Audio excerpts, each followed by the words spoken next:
Hey y'all, thanks for tuning into the Nintendo Drive. If you're hanging out with us on YouTube, be sure to like the video, subscribe to our channel, and ring the bell icon so you never miss an episode. Or, if you're getting cozy and listening to us on your podcast feed, make sure you're following and leaving us nice reviews. You can also support the show on Patreon and pick up some awesome merch. Links to those and more are in the description, but let's get the show started.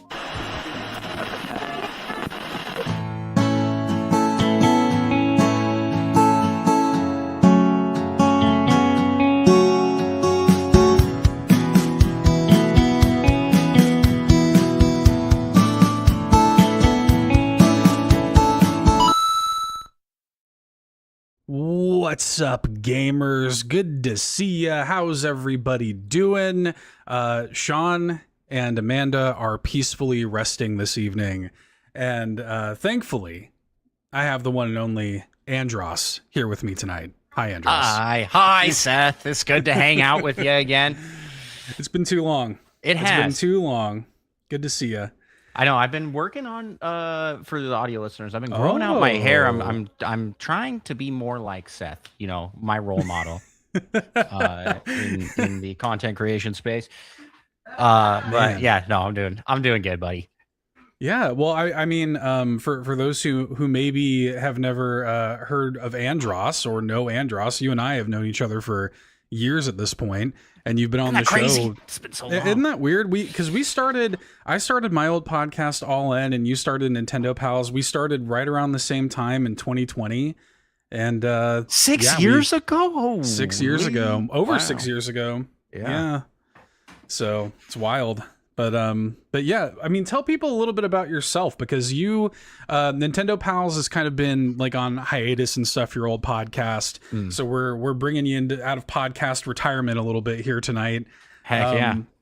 But now you really focus on streaming a lot. You stream like almost like every day, don't you? I do. So yeah, I do challenge runs, which is a form of speed running where I can make up the rules and be the winner. So I do goofy ways of completing games. I heavily play a lot of The Legend of Zelda, Breath of the Wild, Tears of the Kingdom, some Minecraft, but very Nintendo focused. That's always been my bread and butter, my forte. So yeah, if you want to see someone backflip across the entire map of Hyrule, or you want to see someone dress like Princess Daisy while wearing a pizza box on their head and balancing on one foot while trying to beat Ganondorf, that I'm your guy. I'm your guy for that stuff. So yeah, I stream every day. I mean, I'm looking at, like, just for context, like just some of Andros's recent streams, Minecraft, but I can't walk. You know, YouTube chat versus Twitch chat counts 100. Can I cross Zelda while riding an explosive barrel car? Yeah, always doing something fun. Yeah, those are better than the ones I listed. Holy cow. I'm doing so many things I forget what I've done. You know what I mean? Yon32 in the chat mentions, not to mention Mario Kart World Hide and Seek. Oh, yeah, dude, we need to bring that back. That was fun. We do need to bring that back. We had a good time doing that. That was a fun couple of streams there, and I feel like I want to get back into Mario Kart World in general. Like, I feel like Mario Kart World, I haven't played it in a long time. I don't know about you. But I miss it. Like, I like that game. Yeah, it's great. I kind of wish that they just would put out some more content, give it some juice like they did with Mario Kart 8 Deluxe, you know? It's like every time new courses dropped, I'd come back and play it for a little while longer. I know not every game. Do that? Do you think they're going to do it? Maybe it'll be like 8 Deluxe and it'll be like on the next system. Mario Kart World Deluxe. Then they'll just drop a whole bunch of new courses randomly. Oh man, I was thinking about this. I was like, I wonder if they are even gonna bother doing like, the game is already so big, and the game's been out for over a year now. Like, I wonder if they're gonna do DLC for it or not, or if they're just gonna kind of cut their losses and maybe they're already working on the next one. I don't. Nintendo honestly hasn't done a lot of live service style games. That's been pretty recent that they've been dipping their toes into that territory. And I don't think every game needs to have it, but like Mario Kart, I would like it if it did. But they got us so used to it with Mario Kart 8 Deluxe. Like we just got so accustomed to, like, of course there's going to be DLC, but like if Mario Kart World, if nothing else, dude, like that game is extraordinarily different from Mario Kart 8 Deluxe. That's true. So for better or for worse, I suppose. Oh man, Andros, we kick off the show by talking about something that has made us happy this week. So I would love to know, what's something that's made you happy this week? Man, I'll tell you, it's been a roller coaster of a couple of weeks for us here. Is that right? I've had multiple family members in the hospital. Oh my God. It's been crazy. I'm here. This is what podcasts are for. They're for trauma dumping. Absolutely. But during all of this madness, I did end up landing a new job.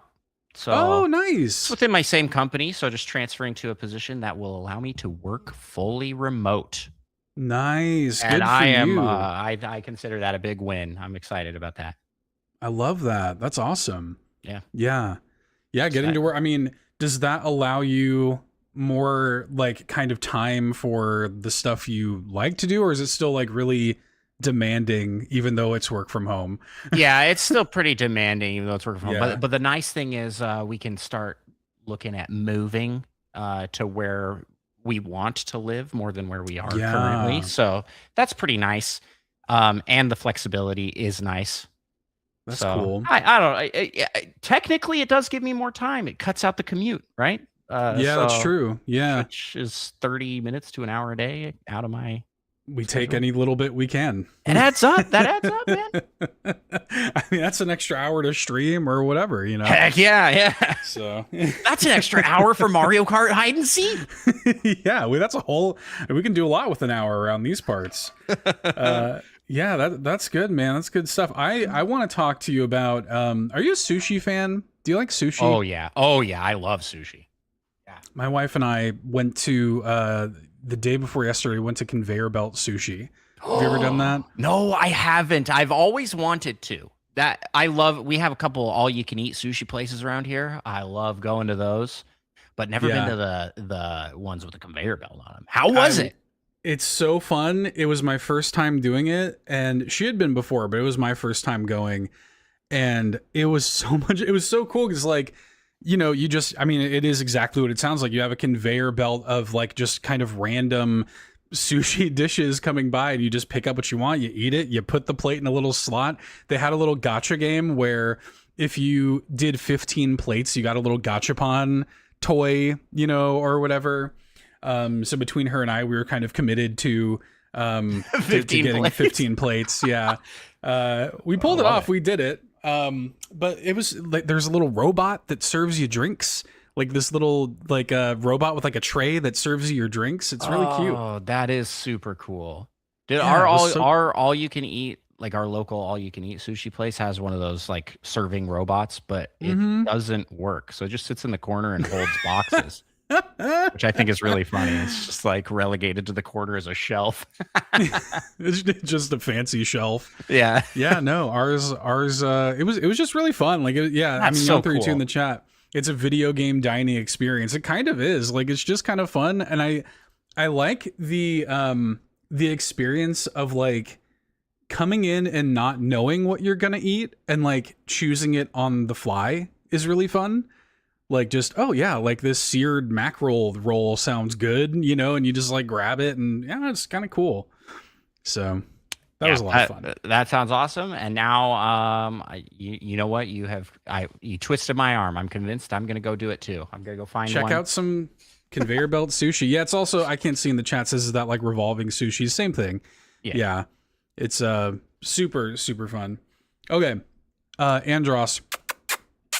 Got to welcome in the kissy housekeeping lady. Housekeeping. Yes. Housekeeping. Got a few things to check out here and let people know about. First of all, over there on Patreon, you can listen to Mitch's episode of the Pants Patreon podcast for Patrons Podcast. That is our weekly Patreon exclusive AMA episode. Every week is a new host. Mitch is up. Fee is up next. So leave some questions for Fee.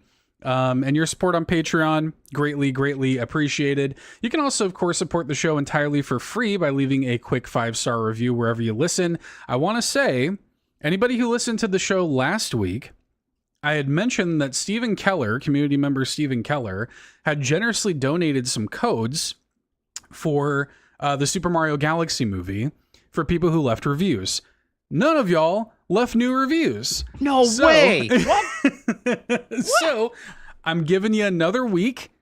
You guys have another week to leave your reviews. Get on your iTunes, Spotify, whatever. If you left a review in the past, update it. And next week, I will take whoever has left reviews and I'll put you on a wheel. And dude, it's a free movie. Free movies. How you can't Thank you, merciful Seth from Gizmodo in the chat. Yeah, you got another week, but I need those reviews, okay? And Stephen Keller graciously offered those codes up, and he has a code for the first and second Mario movie. So leave your reviews. It really does help. It's super easy and free for you, and it really helps us a lot. So the reviews are appreciated. Community stuff going on. The Backtrackers, our video game book club, are meeting up Saturday, July 11th at 8 a.m. Pacific, 11 a.m. Eastern, playing Goodnight Universe this time around. And then the Book Crafters, which is our actual book club where people actually read books, they have a theme this month called Read Between the Vines, Botanical Flowers and Plants. So plant-themed books and crafts. That's happening same day, July 11th at 4 p.m. Pacific, 7 p.m. Eastern. So hang out with the Backtrackers and hang out with the Book Crafters. And I believe that's it. Get out of here, housekeeping lady. Leave. Kick her out. Andros, what has been going on in terms of like video games for you? What have you been playing? So I have a couple of daily games that I play. Okay. One near and dear to both our hearts. I do a daily run of Spelunky 2. I do the daily challenge. My dude, my wife is literally feet away from me playing Spelunky 2 as we speak. That is W-wife. That's awesome. Yeah. So I try and do the daily challenge every day of that. And then I am currently trying to get gold difficulty completion on every deck in Balatro. Oh, okay. Or Balatro is how I usually say it, but I'm saying it weird ways to. I don't know how it's pronounced. I pronounce it every way, and then I offend everybody and nobody. It's perfect. Nobody can get upset. Actually, it's Balatro. Actually, it's Ball-atro. I'm like, it's okay. Balatro, actually. Yeah, so I play Balatro every night, at least one run. It's one of those games where you can just like pick up and play a run of, and it's not too much. I can do it while doing something else, and then I'm gearing up because this Thursday we're getting my game featuring me. That's true. Dropping on Switch 2, and I am very excited for that. So I have not played the demo for that. I'm just bringing it up, even though I haven't played it. Don't worry, it's on my radar. Though, right? The original N64 one. 64. Yeah, I did not. Really? I did not have Andros has not played Star Fox 64. Yep, I have not played Star Fox 64. I played Star Fox Command and got like every ending. Let's go. I played the Wii U one and that sucked. I had a hard time with that, but I did play it.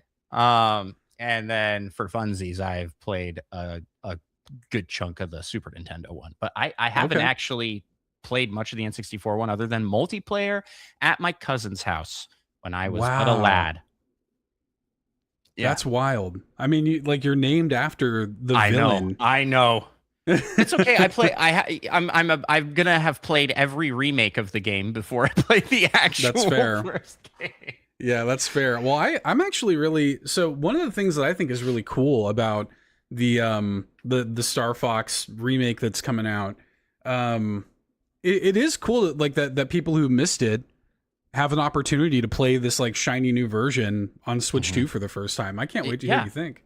Yeah, I'm excited. I mean, I know it follows a lot of the same beats as the Wii U one because that's kind of a remake, and it's also it's all a remake of the original Super Nintendo one. Right. Yeah. So I'm not gonna be too surprised by the story, I don't think, but I am pretty pumped for it in general. I was one of the weirdos that was like, I like this weird art style that they're going for. It's growing on me. Yeah, it's growing on me big time. Yeah. Yeah. Besides that, in semi-related Nintendo land, I did download and I will be playing shortly Pokemon Infinite Fusion 2.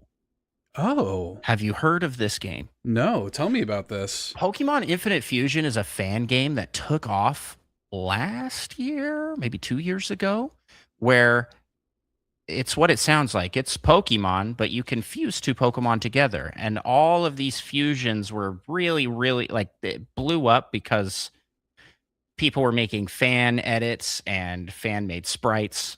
I have seen this. Okay, yeah. The first game is Kanto Jodo. I did not play it, but with this new one coming out, it's like it's Hoenn, which was really my first Pokemon game where I was not a child and was more lucid and have memories of playing. And so I'm really excited to try that out. I'm gonna be doing a Nuzlocke with my brother on it, and we're gonna. Oh, cool. Have you done a Nuzlocke before? Yes. I don't think I've ever completed because commitment issues. You know what I mean? It's tough, dude.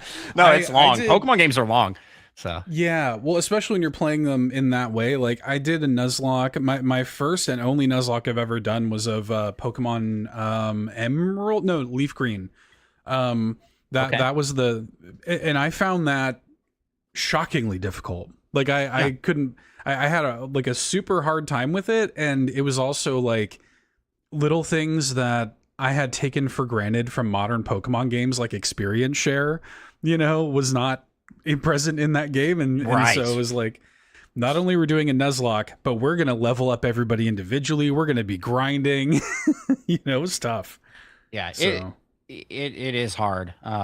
But yeah, it's kind of a fun different way to play a game you've already played before, and that's right up my alley. That's my content to 100%. That's your whole deal. Yeah. And then I don't do you talk non-Nintendo here? Absolutely. Whatever you want. Then I gotta tell you, I've been playing probably the most I've played this week besides Balatro, which is a daily occurrence, is the new paint yourself game, Friend Slop, as they call it online, Mecha Chameleon. Okay, you got to tell me about this because I've never played it before. What's funny is I got invited by Lockleth to play with her. I know. What's funny, like I was invited by her to play in this session tomorrow, and I was like, oh, yeah, that sounds good. I haven't played it yet. I've heard a lot about it. And then I heard that literally, like, at the same time as I'm reaching out to you to come on the show tonight, it's like, oh yeah, Andros is going to be there too. I'm like, oh, well, great. So yeah, that'll be my first time playing it. So tell me about it. You ever play any games like Prop Hunt? I know that's a pretty popular thing. And I haven't played it, but I know what it is. Yeah, it's essentially that. It's like the levels are very designed around hiding, and then you're a little Pillsbury Doughboy looking guy, and you walk, oh hey, look, it's me with a gun. There's you with a gun. Audio listeners are like, what? So you're a little Pillsbury Doughboy looking guy, and you have time to go to a spot and then open up an interface, which is basically Microsoft Paint, and you have to paint yourself to blend in with your surroundings. There's a little color picker wheel and all of that stuff. And the goal is to hide and not be found. you get more points if people look at you and do not see you. So there's a little bit of an incentive to hide more in plain sight than to try and tuck away into hidden spots. It's an absolute blast. And when you have a spot that's just like, this is so bad, this is so dumb, and no one can find you, it's one of the greatest feelings ever. And conversely, being the hunter, you have a little gun that shoots paint like a Splatoon character, and you got to find the guys and get them. And it's one of the most infuriating things where people are giggling their heads off as you're looking around, and you're like, "Where are you?" So you get a ride. You get a look like a shotgun. Yeah, you get a roller coaster of emotions with this one, and this is right up my alley. I love these kinds of like friend games. You're Among Us, your Peak, your Lethal Company. What's the one that's coming? I'm not sure if it's out yet, but the Big Walk coming to Switch 2. Oh, comes out in August. Yeah, that one. I'm a day one on that one. It's like, this is my kind of game where it's you get a group of friends together. Maybe not the most replayability. This will probably be hype for a week or two, and then. But it's also $5, and I'm like, I was gonna say, it's such a low investment. Yeah, it's great. I'm watching your stream VOD here. I'm like rooting for you. I'm like, he's got to find somebody, man. No, I don't. I don't. And you probably pulled the worst clip of me out. My sister is hiding at the bottom of this mountain, and I am walking all around the top, and I cannot. She is really good at this game. So I am a clip of you painting. I am terrible at these types. I'm not artistically inclined. Neither am I. And you just don't have to be, because your spot can be just atrociously bad, and you'll still have a total blast playing. Yeah, Yarden points out 7 million copies sold in 2 weeks. It's pretty wild. Yeah, that is crazy. Because I played this game before it was really like popping off. The meta. Yeah. Well, and then a bunch of big streamers started playing it, and it's like blown up. So I'm happy to see this get, and I get to be. I learned today that I've been pronouncing the title wrong. It looks like it's Mecha Chameleon. Yeah, is it not Mecha? It's Mecha. Mecha. Mecha. It's actually Japanese slang for mega or extreme. So it's Mega Chameleon. Yeah. Interesting. Yeah. I learned that today, and now I get to be actually it's pronounced this way guy. Did you know that it's Doki Doki Panic in Japan? Yeah. Yep, that's me. Oh, wow. Was this made by a Japanese team? Yes, an indie team in Japan. Yeah. I didn't realize that. That's cool. Nice. It does not feel like it, right? It looks very like American. Totally does. Studio coded. Yeah. Yeah. Nice. Yeah, I'm excited. I'm excited to, like I said, I've never played it. Tomorrow will be my first time. So I'm looking forward to, I think Lockleth is maybe streaming. I'm not going to stream. I'm just going to hang, but it'll be fun. Yeah, it'll be a great time. It'll be a great time. Everybody should check out the Lockleth stream. Yeah. Oh, Yarden points out that this dev also made an Exit 8 clone, but you're a penguin? Sold. What's it called? Yarden, let me know. Penguins probably... What's your favorite animal? I go otter number 1, but I think penguin's my number 2. I love penguins. Favorite animal? Oh, gosh. Yeah. I don't know. I haven't really. It's called Pexit. Oh my God.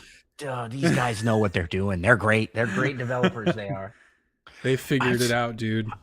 I'd say I'm just gonna go. I don't know if this is kind of basic, but giraffes are cool. I like giraffes. Giraffes are cool. Yeah. You ever fed a giraffe? I heard that they used to be horses until Chuck Norris gave one an uppercut. Then just yeah. Feeding giraffes is fun. I have fed giraffes. I fed them at like an actual zoo, and then I fed them at like one of those like by the road zoos that definitely feels like it should have more regulations, but doesn't. You know what I'm talking about. Poke their head in and stuff. Yes, and it's like, yes. Yeah.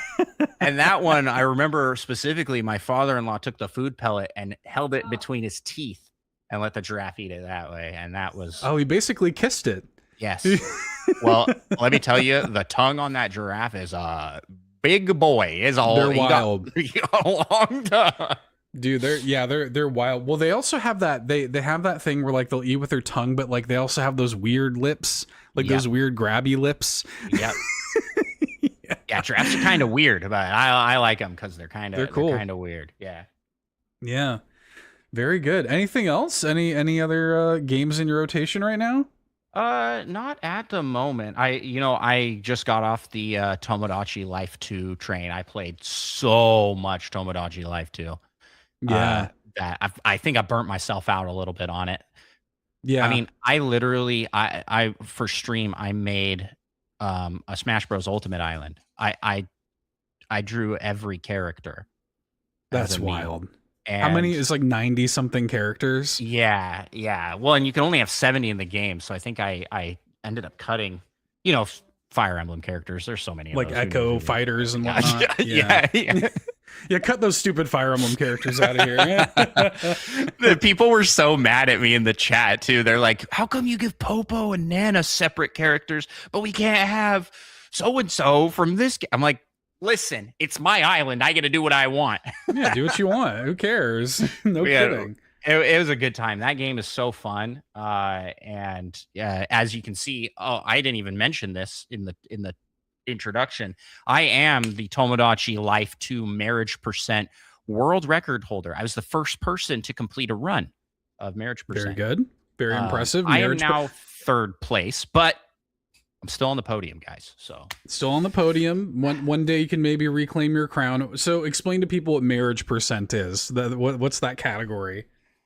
So yeah, you can get married in Tomodachi Life. And so there's a speed run to get married as fast as possible. Yeah. And it sucks. I'm gonna level with you. That speed run is terrible. There's an exploit now that's been found that lets you time skip without consequences. Okay. Because this game was like notoriously like you can't time skip in any capacity or we freeze the whole game. The shops don't open up. Yeah, no, you can't do any of that Animal Crossing stuff. They're like, nah, get that out of here. I don't think I even realized that. Yeah, that's cool. So it's pretty locked down, and unfortunately, your characters kind of need time to get to know each other before getting married. They don't like to do that in the span of 20 minutes, like I would like. Yeah. Yeah, very fun. It was a fun couple weeks of attempts and streams where I basically was just forcing the Miis to talk to each other over and over and over again, feeding them as much food as I can, gifting them gifts, getting those happiness points, sending them on vacations. That increases their level, and then getting married. And then there was another category that I didn't end up going for because it actually takes a real world 24 hours minimum. And that's baby percent. Because if you didn't know, in Tomodachi Life 2, your Miis can have a Mii baby. Yeah. So it's one of the funniest cutscenes of all time where it's like, wow, they grow up so fast. They're just instantly there. Yeah. they go from baby to adult. It's like a little montage. It's a growing up montage with little pictures. I had so I made my island had a ton of characters on it. I had Mario and Paullin though, and one of my big goals was to get them to get married and have a kid. They did end up getting married. They did end up having a kid that was a combination of Mario and Paullin. And they after it happens, you can name the kid for them if you want, but they'll come up with like a suggested name, and they wanted to name him Terry. And I was like, okay, I guess so, sure. And like Smash Bros? Yeah, I guess so. But I had everybody on the island call him Terrio. So yeah, it's pretty good. That is good. did you just kind of like, so you made the Smash Ultimate characters? Who got married? Who was it? Oh, for marriage percent speedruns, I was doing that on fresh files. Okay. And I made a me. The fastest way to do it is to have a me on your system that you can just quick load in. So I just made me and my wife. So it was 3 me's and 3 my wife's. And I just paired them all up, like Andros 1, Andros 2, and Andros 3. Nice. All trying to get married. And That's let me fun. tell you, my wife really plays hard to get in that game. I don't know what her deal is. It's like, what does this mean? What's going on here? That's funny. Yeah, I did a bunch of like weird stuff with Tomodachi Life. Like I had, when I first started, I was making like, video game characters, whatever. Then I, for some reason, wound up, I don't know, something about this game and like the customization options you have, it really inspired me to make like OCs, which I did not do in the first Tomodachi Life. So Yeah. I made like, there was a baker lady I made, her name was Betty Breddy. I made a guy named Shank Stabman, who despite his appearance and his name, he's never stabbed a person. He was framed. He actually is a very gentle soul and just wants to be an author. I made a bunch. I made this guy named Hugh Manley, who was an alien in a human disguise, and he was very like obviously an alien, but nobody suspected a thing. I made a bunch of stuff. Fun. That's so fun. Yeah, that's how my kids have been playing the game. They make a ton of original characters, and they all have backstories. I guess I'm just not that level of creative. As I demonstrated just now, where I just used 3 copies of myself for marriage percent. Well, in that case, you have to do what's optimal, so that makes sense. Yeah. So it's speed run. What a fun game. I am really glad I got to experience, because I didn't play the original on 3DS, so this was like everything I wanted out of this game. I love that. Yeah, I keep kind of predicting / hoping they wind up doing a Switch 2 edition, where because I do feel like that's a matter of when and not if. Like they're definitely gonna make me pay $10 for a Switch 2 upgrade, which will allow me to use mouse mode, which would be a huge benefit for that game. Yes, it would. I didn't even think about that. Yeah. A huge benefit, but I also hope, because as somebody who did play a lot of the first game, one of my biggest disappointments with Tomodachi Life 2 was that there were things that were in the first game that did not return. One of them was like a music hall where you could put on these big like musical performances. Yes, I saw clips of those online. I am sad we didn't have where they like sing a song and have like a whole stage show. It's so good. I like the entire time I was playing the game, I kept like waiting and hoping for that to unlock. So I feel like at some point soon, we're going to get a Switch 2 version of Tomodachi Life. They'll add the mouse mode and they'll add a bunch of new content. I feel like that has to happen. I hope so. I love that game. Yeah. What have you been playing, Seth? I've yapped about what I've been playing lately. I've got a few things I'll shout out. The big one for me, the audience, I guess, knows this, but I've been playing Fire Emblem 3 Houses for the first time, really. I have been getting kind of like back into that, because I tried it a little bit years ago when the game came out, and the text was too small. It was too, playing it in handheld, the text was too small for me, famously. Old man Seth, I couldn't read it. So now with the Switch 2, like, it's so much bigger. You can play it with the handheld boost mode and stuff. It's basically mitigated that problem, and I'm having a great time with that game. It's weird. Like, I don't know what the statute of limitations is for Fire Emblem 3 Houses. Spoilers. But the game's old. It's been out for a long time. I think we're past whatever that limit was. I mean, I haven't played it.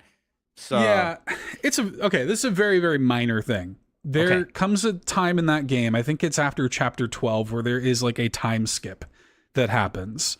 There's like kind of a major event that occurs that I won't spoil, and there's a time skip. I am now like post time skip, which I think means that I'm in like the back half of the game.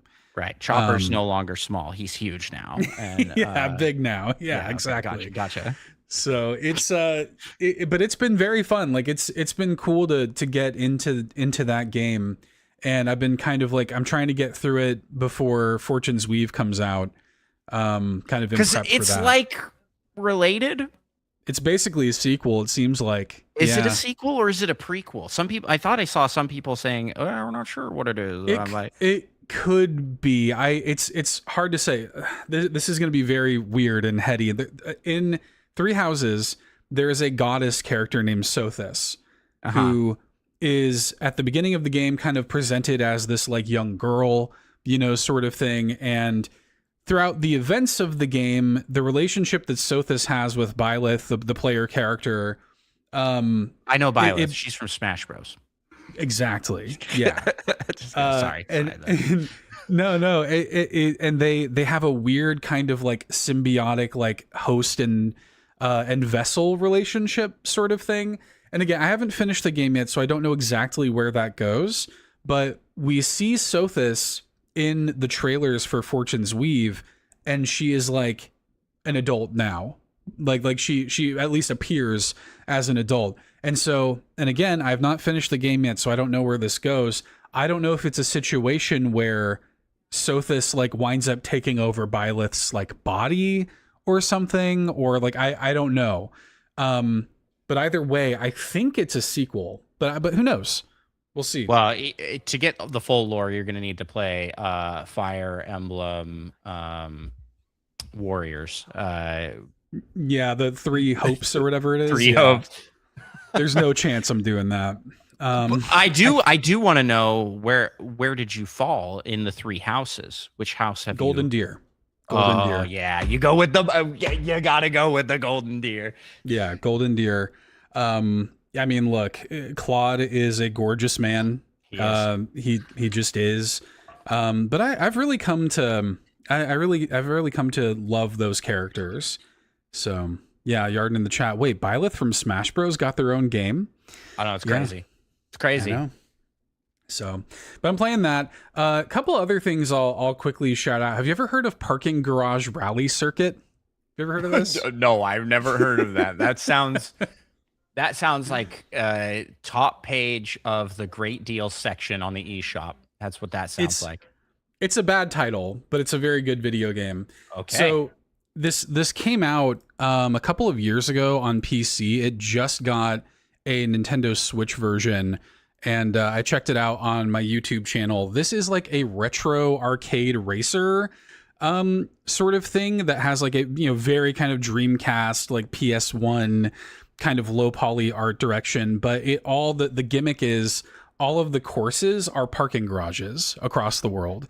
Okay. So you're doing this like very fast-paced racing inside of parking garages. Yeah, for the audio listeners, we're watching a person race in a garage, and you can see the Golden Gate Bridge over the side of the parking garage.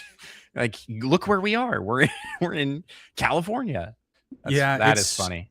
It's super fun and like fast, and like the drifting is really important in the game because it's very Mario Kart inspired in that like you have multiple levels of drift and boost and stuff, and you're kind of contending with physics also. If you see in the video, like it's kind of bouncy, you do have to kind of like watch how fast you're going and taking the turns when you like at the right time, otherwise you're just going to go flying because you're just going so fast. But I had a really good time with it. Like it's really fun. And yeah, awesome. If I'm the kind of person too, where if I don't do well, I restart. I have to restart the whole thing. I need to get the gold medal and everything. So yeah, but it's fun. Bunch of ska music. Okay. Yeah. Hey, that's a sell by itself. Honestly. That's cool. Yeah. It looks really fun. What a unique art style. Oh, and it's got like shortcuts and stuff. Yep, you can find shortcuts. So this is the final kind of like standard course, which is in New York, but also it's Rainbow Road. I see that. Yeah, wait, there's Rainbow Road up there. Like it's not taking itself seriously at all. Like it's just kind of like, this is New York, but also it's Rainbow Road. And at a certain point, we're gonna like hit Rainbow Road and use it to like jump over the Statue of Liberty. It's just fun. Like it's just a good vibe. It's fun times. Oh goodness, yeah. Yeah, I like it a lot. It's cheap too. It's like under $10 on Switch. So, yeah. That's awesome. Yep, good game. Parking Garage Rally Circuit is what it's called. That's Sweet. the full title. Sweet. Got that. I also want to shout out a game called Super Scram Kitty. Did you ever... So this was a Wii U game originally called Scram Kitty and His Buddy on Rails. Did you ever play that? Back in the Wii U days? No, I didn't. Okay. Scram Kitty is a very kind of like interesting game where it's all about kind of tethering yourself with gravity to like a rail system around all the platforms in the game. So it's kind of like a combat platformer, but you're always kind of locked into these rails. And anyway, the developer, this was a Wii U indie game back in like whatever, 2013 or something. And the developer recently kind of like reworked it for Switch and changed the gameplay up and added like a bunch of new stuff. And it's called Super Scram Kitty now. It's just really fun and like nostalgic, kind of makes me nostalgic for like the old days of the Wii U, Wii U indie games and stuff. And it's pretty cool. It's cool that he did this. I wasn't expecting Scram Kitty of all things to ever come back, but here it is. So yeah. If you're into that, if any of that sounds interesting to you, check it out. It's a fun game. It's weird. Like you've never played anything that plays exactly like it. It has a weird kind of sense of gravity and stuff. And one of the big kind of things that you have to wrap your head around is that the direction that you jump off with is also going to be the direction that you fall. So you have to like kind of reckon with the way that gravity works in this game and also the weird and fun things you can do with that. Yeah, it's an interesting game. It's cool. I like it a lot. So yeah, it looks so unique. Like this seems like right up my alley as like a kind of very unique puzzle type game, but it's like actiony. I don't know. Yeah. There's multiple weapons that you can get. You're kind of like the whole objective of the game is to save cats, which already I'm like, great, always a good cause. Yeah. Yep. This is a good example though. Like the way that I'm shooting is dependent on the way that I'm facing. So like I can kind of hold it and now I'm like still shooting down even though I'm like going other ways on the rail. You have to think about like your positioning a lot. It's weird. You have to wrap your head around it, but once you do, it's really neat. I've never played anything like it. So, very cool. Yeah. Very cool. Check out Super Scram Kitty for anybody who's interested. I recommend it. But yeah, that's pretty much what I've been playing, more or less. I did play the new Rhythm Heaven Groove demo. Have you had a chance to check that out yet? No, I am curious. Does it have the new like fighting mode in the demo? No, it doesn't, unfortunately. Okay, well that's fine. I'm kind of avoiding demos recently because I'm like I just want to play the full game. I don't want to burn myself out playing the demo. Not that I'm especially for ones where I'm like I'm buying this. I don't want to spoil it for myself. So this is one of those games where I'm like, I'm already buying this. If I was like unsure, then it's out in like a week. So yeah. Yeah. Oh, I'm so excited. Me too. Yeah, I'm a huge Rhythm Heaven fan. I did the demo is 4 of the games, of which like in the full game there are 80 games that you can play in solo, and then 30 that you can do in multiplayer. In addition to the extra modes like that kind of RPG mode that you're talking about, that is not in the demo, but it will be in the full game. That looked so interesting to me. I don't know. I love roguelikes, and so I was like, I'm immediately going like, oh, okay, well they got me for sure now. if they've done that. It looks really cool. But yeah, you just do the you just do like it's basically the first like 4 games that unlock. Okay. And then a remix. I don't know if you ever played a Rhythm Heaven game before, but I haven't. Okay, so this will be your first. Yep. They do a thing where they'll have a collection of games that you kind of progress almost in a tower, and then at the end of it, they do what's called a remix, where you play a kind of like souped up version that includes all of the games that you just played. Like it mixes all of it together into one like almost super song or something. Really, really cool. And anyway, you get to do the first remix in the demo also. That's cool. So that's cool. yeah, it's fun. Yeah, I'm excited. I'm honestly just thrilled they're making another Rhythm Heaven game at all. Yeah. It's one of those ones where it's like, oh, didn't know that this was still on their radar. Same with like Star Fox. Like, oh, I thought that died. And dude, they're bringing it back. No kidding. Yeah, I think I said on this show earlier this year that like Star Fox is dead. There's never going to be another Star Fox game. And here we are. Yeah, here we are. So, well, that's actually a fairly good segue to get into a few questions this week. So let's bring in the community a little bit. This one is from Gizmodo, who says, I tried the Star Fox demo and I sucked at it. I'm not great at flying games, but the controls just seem to not jive with me. Do y'all have any recommendations for similar flying games that have easy or intuitive controls for not good flyers like me? Any good flying games that come to mind for you? I feel like they all have a little bit of a difficulty spike in how they control. Sure. But what instantly came to my mind was I can't remember you're gonna know the name of it as soon as I describe it. You could play as Mies on Woohoo Island flying jetpacks and hang Pilot Wings. Pilot Wings, thank you. Yeah.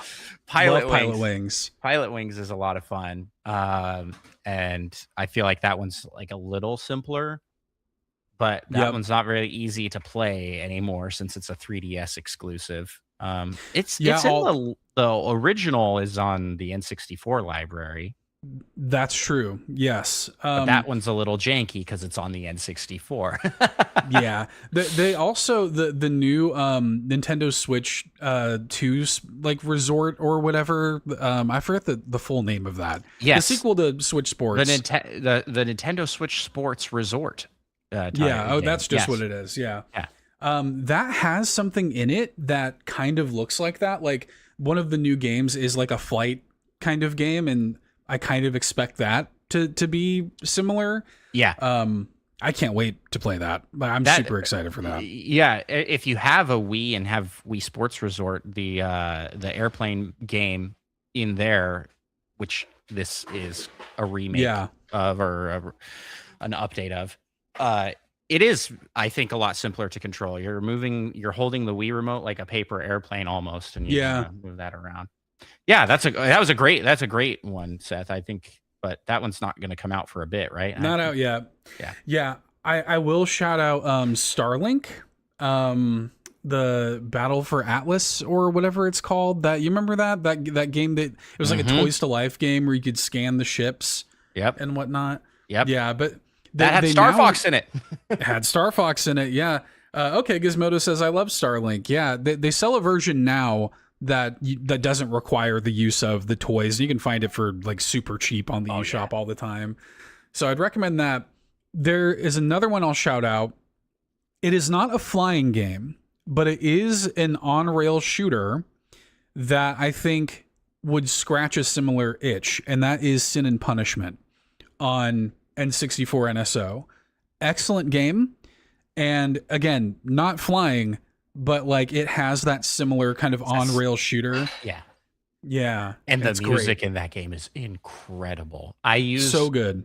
I use a song from that game in every YouTube video I make. It's just like one that it just fits everywhere. So yeah, I highly recommend that one as well.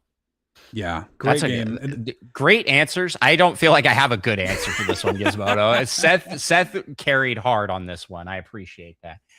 I'll also recommend the Wii U classic Rodea the Sky Soldier, Oh, which I happen to have on hand. That's a good game.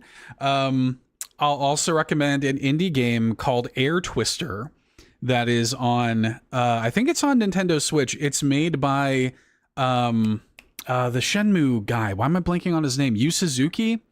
It's made by him, and it's a very weird game, but very fun. Like if you're looking for another like shooter like this.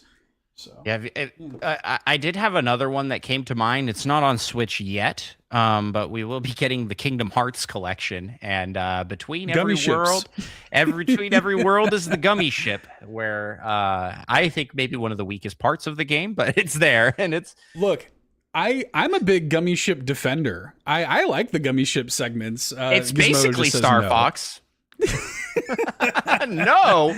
Just simply no. No Kingdom Hearts for Gizmodo. Oh, Fair come enough. on. You don't want to be Star Fox with Goofy and Donald and oh, do a barrel roll, Pluto. Not a bad Mickey impression. Daryl says, with Amazon Prime Days going on now, is there anything that caught your eye or might recommend if you looked gaming or streaming related? Anything sticking out to you for Amazon Prime Days? Have you been doing any shopping or anything like that? I didn't even know. So Yeah. give your answers. I'm gonna browse right now while you're Oh, all good. There's just one thing that I am thinking about. To be honest, if I didn't have so many things coming out, if I didn't have Star Fox this week, Rhythm Heaven next week. By the way, Andros, I just realized today that the King Dedede Kirby Air Riders amiibo also comes out next week. Dude, I'm hosed. Like, yeah, wait a second. They're just draining you specifically next week. They are specifically attacking me over the course of the next 7 days.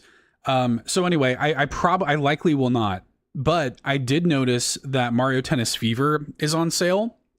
It's like $20 off, and I thought about it. I was like, maybe, because I do want to play that game. I hear there are good actually things. a ton of Switch games in here that I'm seeing, like a lot. This is crazy. Yeah. Here, I've got something for you. Metroid Prime Beyond. I want you to look at that and go, absolutely not. And don't put that in your cart. Do not play it. It says 50% off, and that's not enough. They couldn't pay me to play that game again. I really, really did not like Metroid Prime 4 Beyond. Oh, but go off. I will not give the same criticism towards Metroid Prime Remastered, which I have not played, but I have heard is fantastic. So I'm going to give that one a shot because I like Metroid, but I just didn't like that game. I mean, yeah, so it is half off, but specifically it's the Nintendo Switch 1 version, $29.99. But even worse. Don't pick that up. Do not pick that up. Oh, I mean, gosh. I guess what you could do then, if you really wanted to play that game, you could pay the $30 for the Switch 1 version, then pay the $10 to upgrade, and it's still 40 as opposed to 70. So yeah, that's true. I mean, it is a good deal. I'll pay you to take my copy away from me if you're listening out there. Oh my God. No, I'm being a hater for no reason. Not no reason. Like, this game made me so mad, and I did play it to completion. I rolled credits, and I was. Well, talk to me about it. What was it? Was it like the open world stuff? Was it like the puzzles? Talk to me about that. Yeah, it's a beautiful game, except for when it's not, and it's like extremely ugly, which is like most of the open world section. That desert section sucked, and they knew it, and they knew it, and they said it in interviews. They're like, "Yeah, we knew it was not in best condition, but they shipped it anyway." And then, a lot of people hated the writing. I wasn't so bothered by that. I wasn't either. I feel like I play a lot of corny written games, so I'm like, I've seen way worse. Yes, yeah. Yes. I mean, I mentioned Kingdom Hearts. Oh, dude, this doesn't. Miles McKenzie or whatever doesn't hold a candle to the average Kingdom Hearts character. Yeah, that's so true. I love that game, by the way. I love Kingdom Hearts. And the gameplay was fun, but almost a little too repetitive. I didn't find the puzzles very challenging or very interesting. And it just kept pulling me out of immersion with bad. It felt like a game that should have come out in like 2004. Does that make sense? Yeah. It was kind of old feeling, but not in like a retro, this is fun way, but more in like a, this is janky and I don't like how this feels way. Sure. And I will tell you that the ending just totally killed it for me. Spoilers here, but I feel like they completely destroyed the character of Samus in how she just abandons everybody to die on the tower. And I'm like, that is provenly in this game, she won't do that. She will sacrifice herself to save these people. But in the end, they are like, no, go without us. And she's like, okay. And I'm like, that just felt so bad. I was like, oh. And really, I'm just mad that they killed the robot, my favorite character in the game. You know what I'm saying? Like nobody died. Yeah. Nobody died. Nobody died. And since it all happens off screen, nobody's dead, really. That's how it works in Metroid. And even if you do die, you come back. Like, look at Ridley. He's in every game, even after he gets obliterated. Yeah, no kidding. Sorry to go on this rant. I really did not like Metroid Prime 4 Beyond, and I haven't had a place to vent this. Micah tricked me into getting this game. My of course. Nintendo Pal co-host deceived me into playing a bad game. Did he like it? I think he thought it was okay. He didn't love it, but he didn't hate it. Not as much as me. I was genuinely so mad. I felt like, and the game was like 20 hours maybe, something like that. And I was that like, sounds right. What a waste of those 20 hours. It didn't feel like, oh, this is too short. I felt like this sucked. I'm sorry out there if you are I don't think I've ever met someone who's a diehard Metroid Prime 4 fan. Most people forgot it existed. I mean, Sam is here in the chat. This is how I will forever feel about Xenoblade. Yeah, I've heard Sam go off on Xenoblade. Also, everybody's got their thing. Everybody's got their game that's like, I know everybody else likes this. It sucks but that it's Metroid Prime 4. I don't think anybody really loves Metroid Prime 4. Everybody says it's not as good as the others in the series. I know one person who is like a ride or die Metroid Prime 4 person. But yeah, for the most part, like, and I've talked about this on the show, like, I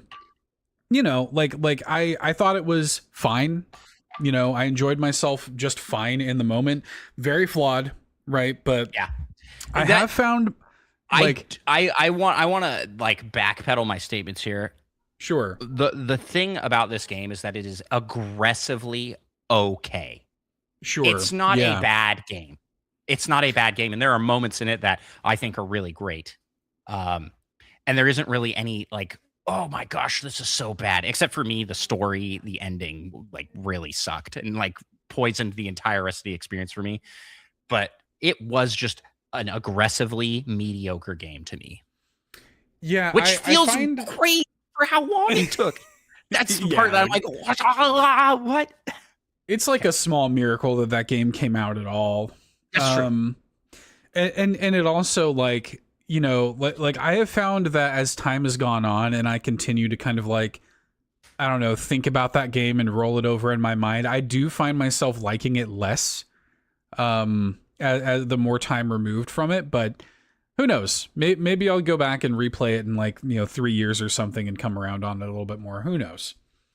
Anyway, I hope that gave you Prime Days. I'll come back to the Prime Days deals thing. The games, when you filter by Nintendo, it actually filters out all of the third-party games. But like the first-party games that are out, I think Pokemon Legends ZA underrated, being on a discount, that is a great price for that game. I think that game is a like $45-$50 sure game. I loved it, Pokemon Legends ZA, and that's the Nintendo Switch 2 version, which is normally running you $70. It's pretty good. You can get a physical copy of Hades 2, which I'm tempted by. I loved Hades 2. That was a great game as well. That's all on cart also for Hades 2. It's not like a key card or whatever. Yeah. And then you got a bunch of Square Enix stuff with a lot of the 2D HD remakes. So yeah, those are all ones that jump out to me as like, oh yeah, I should get that. Oh, okay, I found one. I'm gonna put in my cart right now. Final Fantasy VII Integrate. I was wanting to get this game, but I can get it physically. Don't mind if I do. Anyways, thank you for this question, Daryl. Now I'm buying things. I feel like Sean Capri. It's a very Sean move. I can't see asked any pre-order discounts. Amazon's been doing this thing. Amazon and Walmart both have been doing this thing where they have been price matching pre-orders for physical copies of Nintendo games. So you can get, for example, if you pre-order the physical copy of like Fire Emblem or Splatoon Raiders or whatever, for the same price that it would be on the eShop versus paying the $10 upcharge for the physical. So if you do end up wanting to get a physical copy of any upcoming Nintendo games, I do recommend pre-ordering them from Walmart or Amazon. Save yourself $10. Why not? Yeah. So nice. And then if you're in the non-Nintendo land, you could get a MetaQuest headset. I think it's a fun system. I have mine. I like playing VR stuff. Nice. I don't use it enough. I should use it more. But. Very, very good. Okay, one last question before too many games and not enough time. You know what I'm saying? Tell me about it, dude. You're not lying. All right, we have one more question, and then we'll get into kind of the meat of the episode here. I Can't See asks, this question is for anyone who's played or is playing Mina the Hollower. What are your favorite songs? I have two that are tied right now, Gator Gallop, Nox's Bayou, and My Sunken Heart, Thick Thicket. P.S. 2 Towers Down for me. Did you play Mina? I haven't played Mina. It's one that I want to play though. It's on my like list of to play games because I loved Shovel Knight, and yeah, I haven't actually finished all of the Shovel Knight games. Oh, the DLCs and whatnot. Yeah, like all the different campaigns you can do. So I really loved Mina. It's one of my favorite games of the year. I had a very good time with it. I Can't See actually does shout out my favorite song in the game, Gator Gallop, Nox's Bayou. That is my favorite song in the game. It's this kind of like bluegrass Zydeco. It plays in like the swamp area of the game, but it's like the entire game. It's like obviously this Game Boy Color kind of thing. So it's like bluegrass Zydeco kind of music, but made in like chiptune. And I've never heard anything quite like it. I will say, as a little bit of shameless self-promotion here, my video game music podcast, Bit Harmony, has an episode coming out on Sunday that is like our mid-year check-in episode where we like highlight our favorite soundtracks of the year up through June. And we do have a Mina the Hollower segment in that episode. Nice. So if you want to hear about that, I Can't See, or anybody else, new episode of Bit Harmony is on Sunday. So maybe check that out. Fantastic. But the music's great. Show. Yeah. Fantastic. Thank you. I appreciate it. And not just because I've been a guest on there too, It's fun. Yeah, we have a good time. So check that out. And also another thing that I'll shout out, Jake Kaufman, the composer of Mina the Hollower and Shovel Knight, has listed Mina the Hollower's OST on his Bandcamp as a like pay what you want kind of thing. Ooh. So I highly recommend checking that out too. Jake Kaufman's Bandcamp, pay what you want, and you can get the entire Mina the Hollower soundtrack. Very good. Okay, let's get into this tournament bracket. So we were going to, for context, for you, Andros, and for the listeners, we were going to last week do a tier list because it was like we had just passed the first year of the Nintendo Switch 2. Really wanted to kind of like talk about the games that had released in the first year and stuff. And we were going to do a tier. I had made a custom tier list. It was ready to go. And then we kind of got derailed because Lockleth came back kind of as a surprise. And we didn't end up doing that. So I said, well, if we're going to do this, let's do it a little bit differently. And we're going to do a tournament bracket with Andros here. And the community is going to be involved as well. Here's how it's going to work. I have made a tournament bracket of 16 entrants of Nintendo Switch 2 exclusive games that released in the console's first year, specifically Switch 2. Okay. So I'm actually going to pull up my screen here so that you can see what I'm talking about, and also the community can see what I'm talking about. This is it. This is our tournament bracket here. Okay. These are randomized seeds. I have not, none of these are specifically paired together. I went through and did my research. This is every exclusive first-party Nintendo Switch 2 game. And the only thing that I had to do is I had to pair up Breath of the Wild and Tears of the Kingdom. Oh, okay. I was like, there's exactly 16? How serendipitous. There was 17. I had to pair up Breath of the Wild and Tears of the Kingdom. Gosh, but that's going to be tough to rank in there. Holy cow. Okay. Yeah. So again, seeds are randomized. I literally just had them come in here. So I don't know, I had no say in what was paired with what. What we'll do is Andros and I will go through each of these sets and we will kind of give our opinions. But while we're doing that, I'm going to have a poll going in the chat so that chat can vote for who they think should win each set as well. And that will kind of end up being the third vote, and we'll go from there. Sorry, I'm giggling at Gizmodo's comment. So Metroid Prime 4 Beyond is Andros' top pick. I didn't think that was going to be pertinent to this bracket. Honestly, I forgot that it was a Switch 2 game. Mean, it has a Switch 2 version. So people might wonder once we get into this here why something like Tamagotchi Life, for example, isn't on the list. It's not on the list because that is a Nintendo Switch 1 game, right? Yeah, and no Switch 2 version exists, as we talked about already. We need it. We're expecting it to come, hopefully. Not as of yet. So let's get into it then. I'm going to go ahead and start the first poll here for the community while we talk this out. Our first seed is Hyrule Warriors Age of Imprisonment versus Mario Kart World. Where are you at with this? Wow, this is very wildly different categories of games here. Yeah, that's for sure. And pinning these two against each other, I think is a little tough because Hyrule Warriors Age of Imprisonment is definitely a third-party title with a first-party Nintendo IP. But this is not a typical Warriors game where they just slap an IP over the top of it. They did that with Hyrule Warriors, the original. I feel like that was pretty much let's slap this over. But the Hyrule Warriors, Age of Calamity, and Age of Imprisonment are very in the lore.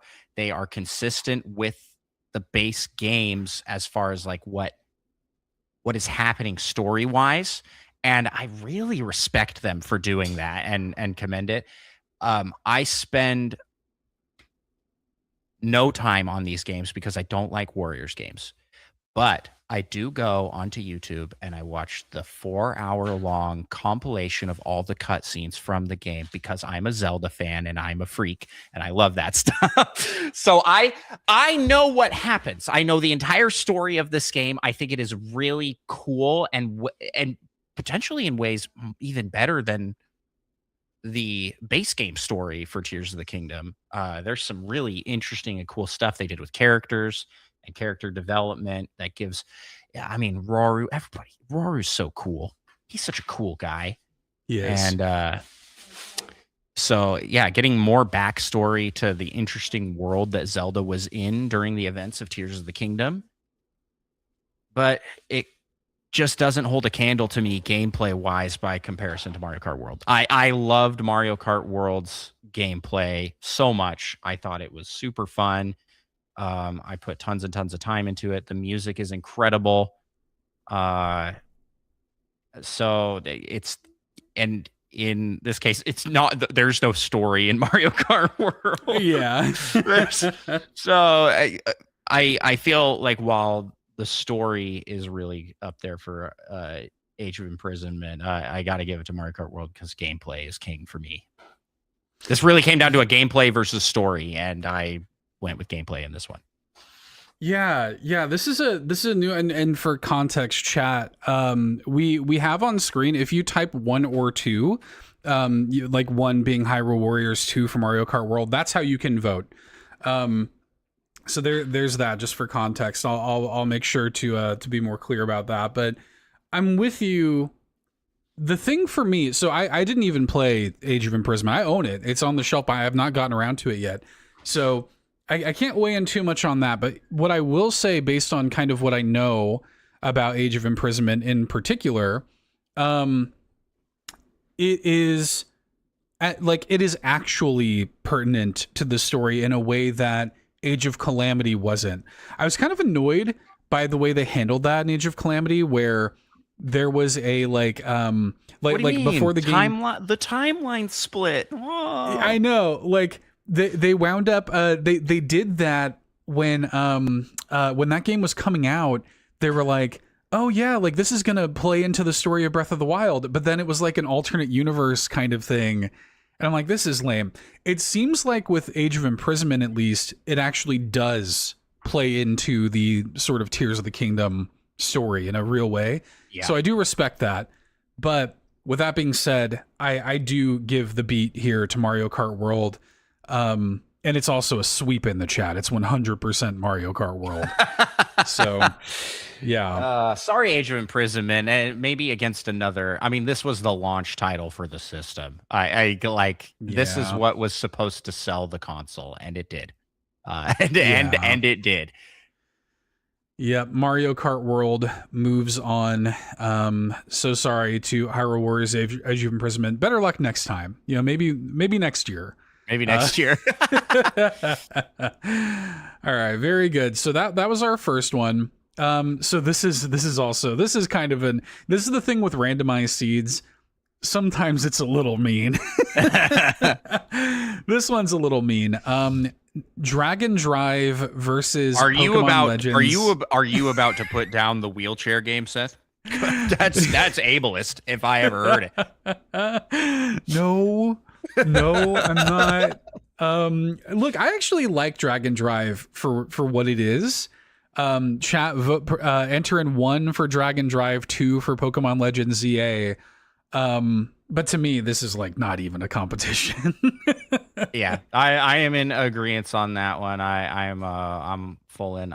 But I really feel like I can't give it too much one way or the other, because I didn't play Dragon Drive. So I am definitely a Pokemon Legends ZA fan. I think that game was really well done. There's definitely some Pokemon jank to it, but overall plays really good. Yeah. I mean, in defense of Dragon Drive, like for what that game is, we're talking about a $20 game that at least was like trying something different. And I do appreciate it for that. The big thing that puts a bad taste in my mouth about Dragon Drive is that Nintendo like refused to commit to, like, they wouldn't even call it a wheelchair game. Like they like refused to even acknowledge it as being like a wheelchair representation. They called them like vehicles or something weird like that. And it's like, why? You know? So yeah. That was disappointing to me. But you know, and also like the game, even though I do think that it was like a sort of you know, again, low stakes $20 little thing. I do think that it would have been nice to see them kind of like flesh that game out a little bit more with new modes, content, whatever. But still, it to me is very easily Legends ZA. I think that game is super underrated. I very, very much enjoyed that game. So, yep. Yeah. Yeah. In chat, 83% of the vote going Pokemon's way as well. So, I think that's going to be it. Pokemon moves on. So very far, good. Unanimous votes on both of these. Yeah, I don't know why Mario Kart didn't move over yet either. That's weird. Gotta fix that. I guess I can do that manually. The play button next to that when you clicked it? I don't know. They haven't played their game yet. They haven't played their game yet, is what we're learning here. Maybe it says like mark is in progress. Oh, report scores. Maybe I did it wrong. Mario Kart submit. There we go. There we go. There he is. It's there. That did it. All right. Next bracket, we have the Super Mario Brothers Wonder meetup in Bella Bell Park, Nintendo Switch 2 edition, against Yoshi and the Mysterious Book. Kind of an interesting kind of matchup here. Chat, vote 1 for Mario Wonder, 2 for Yoshi. Where are you at on this? I haven't played either of these, Seth. Okay. I feel like I can't really make a good judgment call here. So I don't know. I don't know. Yoshi and the Mysterious Book looks good. I love Super Mario Bros. Wonder. I don't know what the Nintendo Switch 2 edition really had to offer. So I haven't tried either of these yet. I gotta say, I actually really enjoyed meetup in Bella Bell Park. I think that is super underrated for what it is. Nintendo marketed that game. Frankly, Nintendo marketed both of these games badly. Because meetup in Bella Bell Park has way more like challenging and good single player content than you would expect. Frankly, you would probably love meetup in Bella Bell Park because not only does it have like some good challenging single player stuff, it has a ton of fun multiplayer stuff. Like you'd have a blast with your kids playing it. Like I think you would like it. So there's that. Also though, Yoshi and the Mysterious Book is my current favorite game of the year. So there's like no contest for me. Well, I do think this is a little bit of an unfair matchup again, because one is a full-blown game and the other is DLC and extra content for a second. Like that, I feel like it kind of has to lean towards Yoshi, but yeah, it's a bit of an unfair seed. But Yoshi and the Mysterious Book, dude, that game is incredible. Like that game is so creative. It is so like weird and experimental in a way that constantly surprised me I played that game for like 35 hours. Wow. And dude, I'm telling you, I couldn't believe some of the stuff they did in that game. Like some of the weird gameplay systems, and you'll appreciate this comparison. In something like a Splunky 2, the way that things interact with each other, like when you throw a bomb and all of a sudden lava spills out and it, interacts with other things, like that is kind of Yoshi and the Mysterious Book's whole thing. Like stuff interacting with other stuff. Okay. That's the game. Which is very not a thing in Mario games typically. Yeah. And Yoshi games typically. It is a very kind of like weird mechanics heavy, systems heavy game in a way that you would not expect. And like every time I thought to myself playing that game, it would be so cool if they did this, they did it. Like they took, especially in like the kind of post game, it's so good. Seth, now I'm gonna need to get this game. Genuinely, I would recommend that game to anybody. It's like I said, it's my current favorite game. I love Yoshi's Island, the original Yoshi's Island. I played the heck out of on the Super Nintendo, and I feel like it's been a little bit lackluster of a series for me ever since. So I would love to get a good entry in that. So I'll definitely check it out. Chad agrees. You should play it. Now that I'm not in the Nintendo podcast brain space, right? Because Nintendo Pals has been on hiatus. I'm not like connected and tuned in to like the reaction and response to games.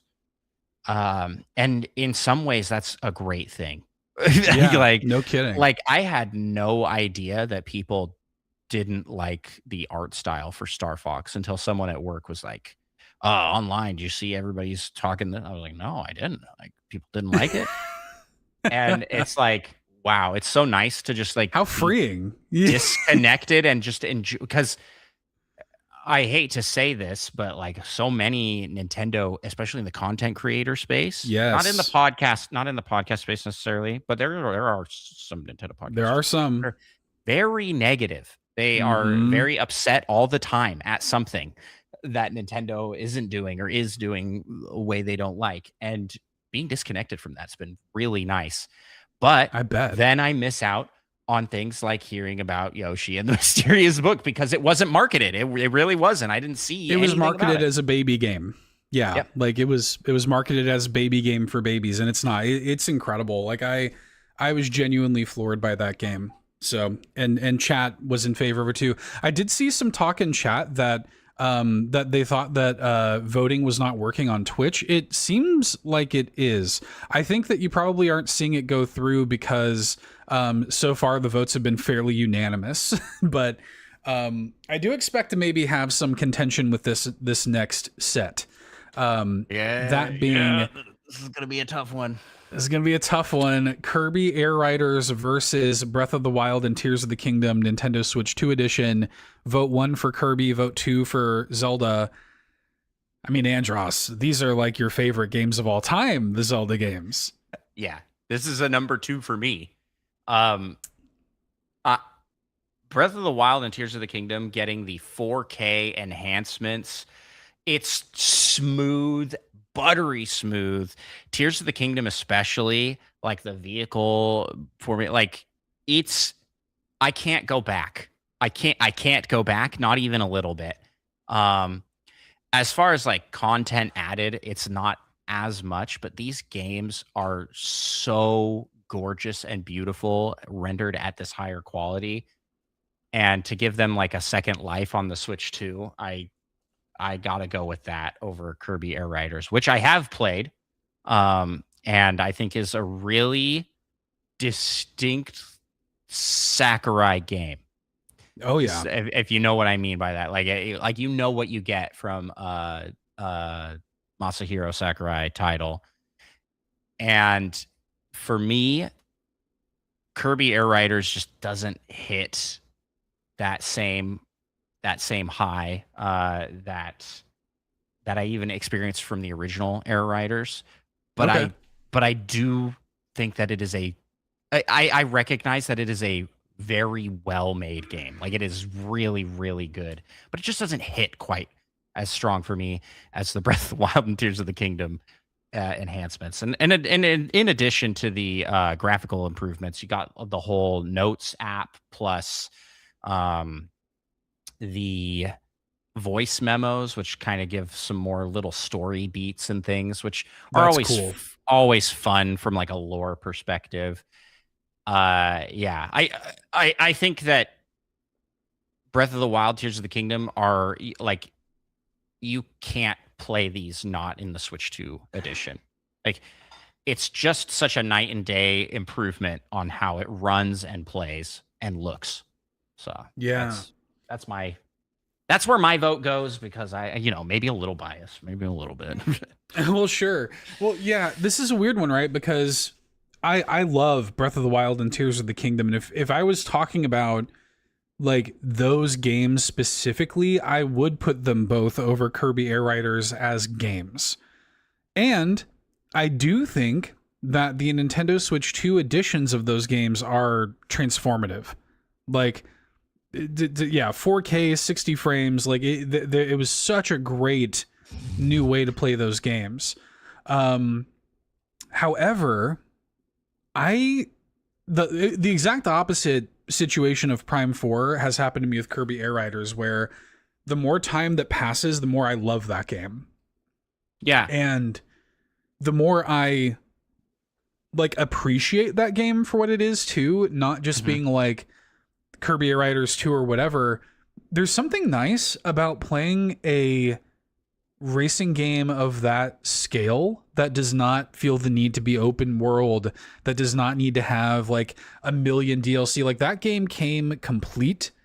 There will not be DLC for it. It is what it is. It is this very complete package.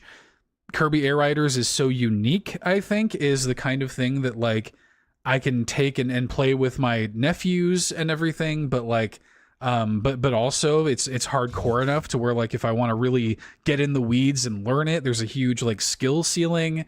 And also only one of these games has King Dedede in it. So that's true. That's true. Now, here's the thing, though. My vote would go to Kirby. Your vote would go to Zelda. The chat's vote is currently 50-50. This is a crazy even split. It's an even split. I want to throw out here that I got this game. I got Kirby Air Riders with the intent that I'd play it with my kids and introduce them to the series, and they didn't like it. Oh, really? Yeah, and they're big Kirby fans. But my daughter will gravitate more towards Dream Buffet than towards this. And I think it's just overwhelming as a game for newcomers to what it is. Yeah. And that is so Sakurai. Like that's like so coded. I feel the same way about Kid Icarus Uprising. It's like you have to like get over a hurdle of like just technical mastery over the basics of the game, and then it is a masterpiece, right? You and I talk about Kid Icarus before. I love that game. We both love that game. Yeah, it's a fantastic game, but it's like the initial controls and the like little like it asks a lot of the player to get invested in it. And I think Kirby Air Riders is that way too, which makes it a little unapproachable to newcomers.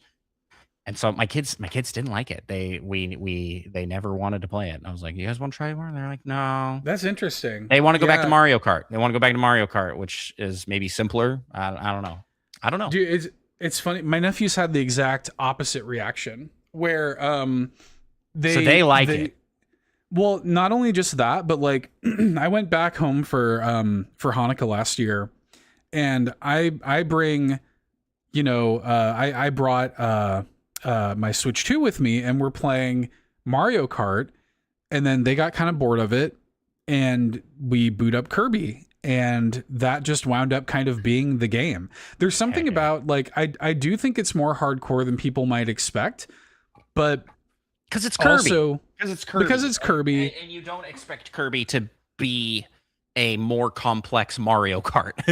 Like you expect it to be the easier of the which isn't necessarily the fault of the game or the characters even. That's just what Nintendo's relegated Kirby to be.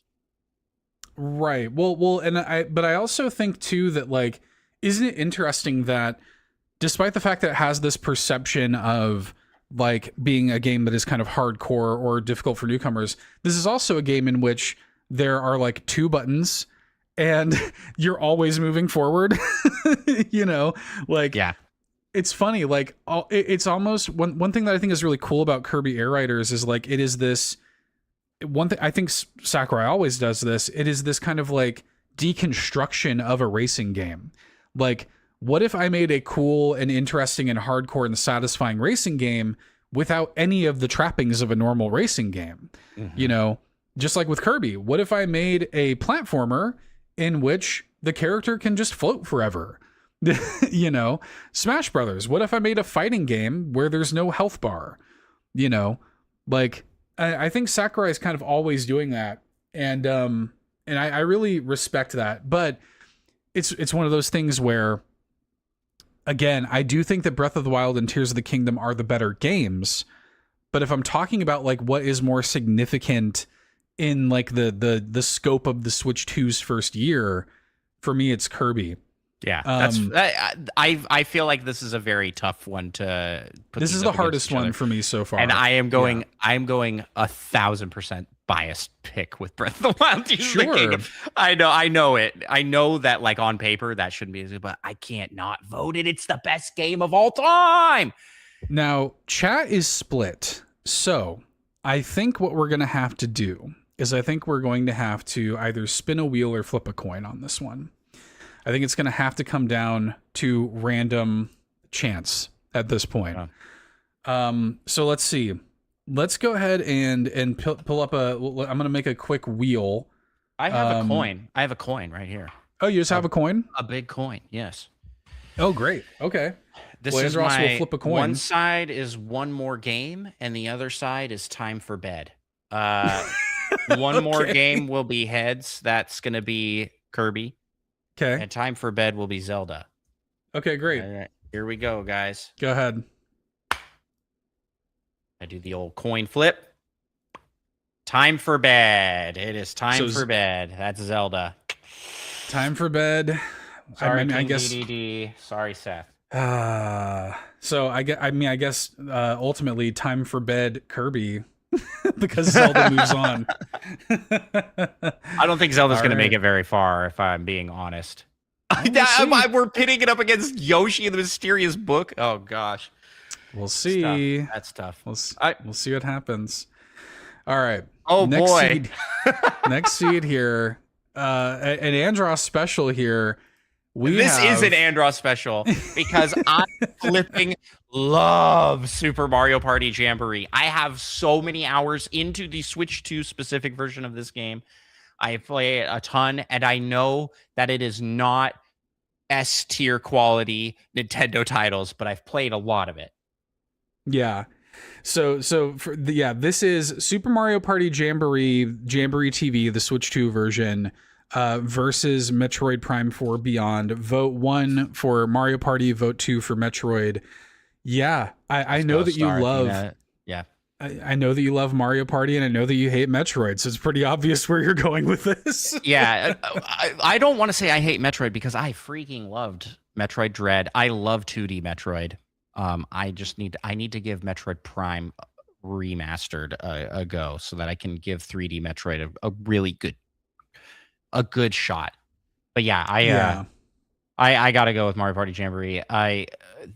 The fact that they added the speed party option as one of the Switch 2 edition things where you can play 5 turns instead of the normal minimum amount of 10. Yeah. With my kids, that's like the perfect amount of time to play a Mario Party round before everybody's crying and upset at each other for stealing stars.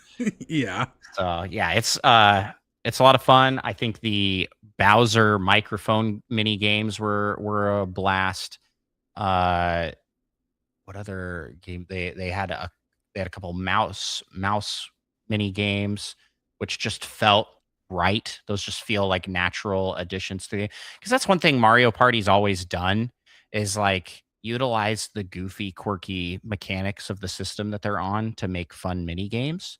Mm-hmm. And I feel like adding the Switch 2's mouse control mini games into the mix for good. It's not perfect. There's a lot of flaws with it. Like we tried to play online with several of the modes, and they're just not there. You can't do it. Which is just baffling. Like they added all these new modes, but you can only play them locally. Yeah. And then, of course, they added our boy, the Flower, from... the Talking Flower, my favorite. Talking Flower getting added to everything is one of my... hey, go off, King. That's what I'm saying. Like, he's great. This is a tough one. This is a bit of a flop off for me, to be honest. That's so real. That's so real. Because, like... I know that Super Mario Party Jamboree TV is just so mid. I know it. I've played so much of it, but it's so mid. It's this version specifically, though. It's the Switch 2 edition plus Jamboree TV. That is the part that gives me pause. I think that the base Mario Party Jamboree game is very good. Like, it's my favorite of those 3 Switch Mario Party games. But when it came to bringing it to Switch 2 with the Jamboree TV, yeah, there was some fun stuff to it. But I gotta say, like, these 2 games are probably my 2 most disappointing, like, first-party Nintendo releases, you know? It's the bad-offs. Yeah, it is. It's a flop-off bracket, and I don't really know where I want to go with it, to be honest. I think I'm gonna go Metroid, because, again, I think it's a small miracle that game exists at all. But I'm not passionate about either one of these. And while I am passionate about Jamboree TV, and that's where my vote will go, I definitely concede that Metroid should probably move on. not Jamboree TV. Neither one of them are great, to be clear, but the chat also votes in favor of Metroid. So 2-1, Metroid will move on.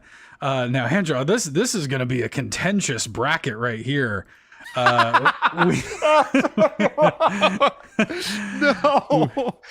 We even need to talk about this one. We have Nintendo Switch 2 Welcome Tour versus Donkey Kong Bonanza. Who's going to be the winner of this one? I can only imagine. The chat, it's 100% too.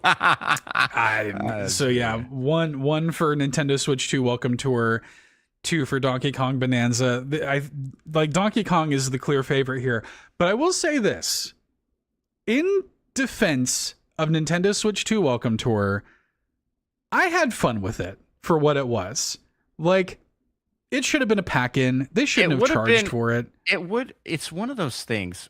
Just the same exact dang thing that they did with 1-2 Switch. Yes. Its entire perception would be wildly different if it was a pack-in title. Absolutely. Everyone would love it. I feel like for 1-2 Switch, because if it was free like that, it's like, oh, I like this. It's a tech demo that shows off what the system can do. And Welcome Tour was supposed to be that. And they just couldn't help themselves but slap a price sticker on what is essentially a digital manual for the game. I was like, come on, man. Like for what it is, like, I actually think that the game itself is pretty fun and a cool way of exploring like what the Switch 2 is capable of. I quite enjoyed it for what it is, but again, it's one of those things where, yeah, like the common refrain here is like, yeah, if Nintendo Switch 2 Welcome Tour was a pack-in, it would have been better viewed and received. Yeah, but like if my grandma had wheels, she'd be a bicycle, dude. You know what I mean? Like it wasn't packed in. So like, yep. You know, it's bad. I like this comment here is like, you bought Welcome Tour? Someone had to, okay? Someone had to know like what Seth went into the trenches for you. And I don't regret it, to be clear. I don't regret it. And the, you know, and also was one of those things too, where a lot of times I'll almost consider it a business expense because it's like, yeah. You're going to talk about it here. Like, we needed somebody to know what it was. I'll pay the $10 so that I'll be that guy. So that we can be objective in our vote for Donkey Kong Bonanza being for sure the game that moves on here. It's almost not even worth getting too into Bonanza now, because I would almost rather like save that for later when it moves on and we have a more like interesting matchup, you know? Yeah, I agree 100%. We'll move on because we'll come back to it. DK Bonanza. Wow, it's really getting an easy bracket here now that I'm looking at what it's paired up against. True, but you know, I do suspect that DK is going to go far, and we'll see. I mean, it's going to depend on what it ends up landing with. But the next one, Kirby and the Forgotten Land Nintendo Switch 2 Edition versus Animal Crossing New Horizons Nintendo Switch 2 Edition. This is a really interesting one for me. And I know that we have in our community a lot of Animal Crossing fans, so I'm really curious how this is going to go. Vote 1 for Kirby, 2 for Animal Crossing. How do you feel about this? There is a clear winner here for me. Okay. But I could see how these would be pitted as sort of equals. And the clear winner for me is Kirby and the Forgotten Land. Starcross World adds a lot of content to a game that was already what I consider to be a really great Kirby game. And yeah, the Starcross World adds just a new spin to a lot of the existing game, which I think, and like new levels essentially for a lot of these things. Animal Crossing New Horizons Nintendo Switch 2 Edition offers, similar to what we got with Breath of the Wild and Tears of the Kingdom, it's like a graphical upgrade. And then it offers also this like this new game mode where you're designing rooms. Yeah, the hotel. In the hotel, but it just feels like the exact same thing. I'm probably going to tick off Animal Crossing, but it feels like the exact same thing as the previous home designer DLC that you could buy for the base game, where you go to the islands and design homes for the different characters coming in. Sure. Right down to the you get special currency and you get to spend that in their special shop. The mini games are those two game modes are way too similar. They are way too similar. There's not enough of a differentiator there for it to feel like it was worth like packaging as its own thing. Does that make sense? It's Sure. like I just felt like it wasn't different enough. So that's why Kirby gets it for me.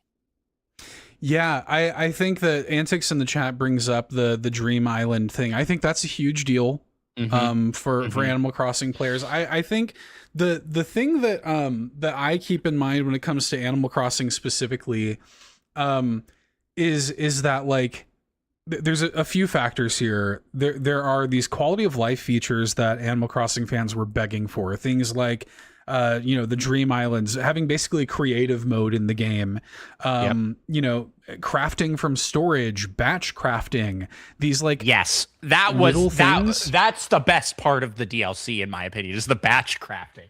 It's like so good, dude. What a godsend! We were talking about this when it first came out. I remember being on a podcast with you. I remember being on a podcast with Micah. I was talking about. I was like, it sucks that to craft bait, you just have to sit there and spam the craft button for like 10 minutes to get enough bait, because if you're trying to fill out your fish Pokedex, you're stuck with it. You need it. It's and it's like they finally do it on the next system. It's so wild. Like yeah, it's so weird.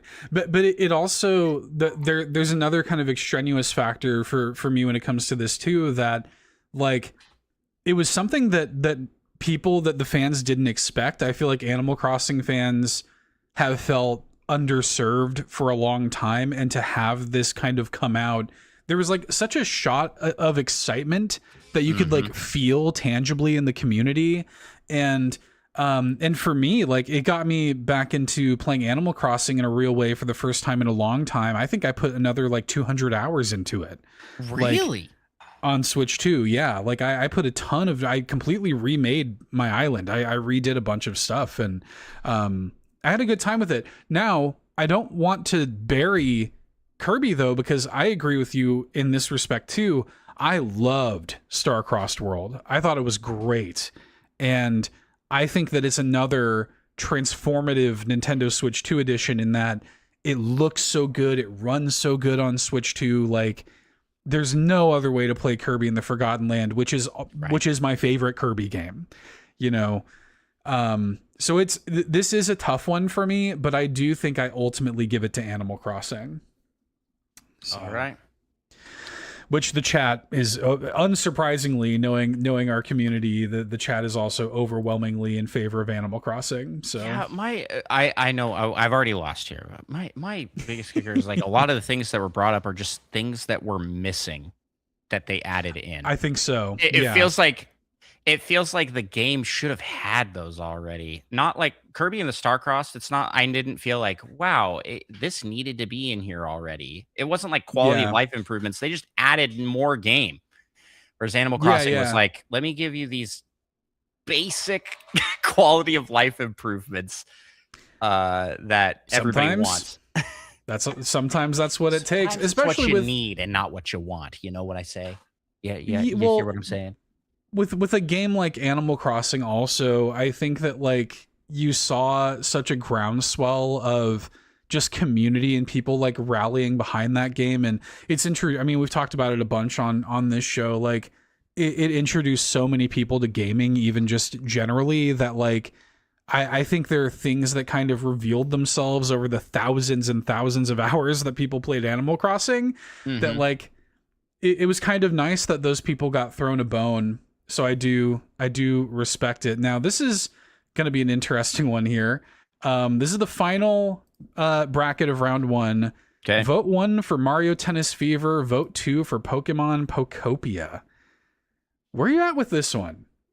I'm gonna start here with the nice things I have to say. All right. Okay. I think that this Mario Tennis game is better than the previous 2 entries in the series. I think that's pretty universally accepted. Like, yeah, this is better than those games were. And I'm talking like the Wii U one. The Wii U one was horrible.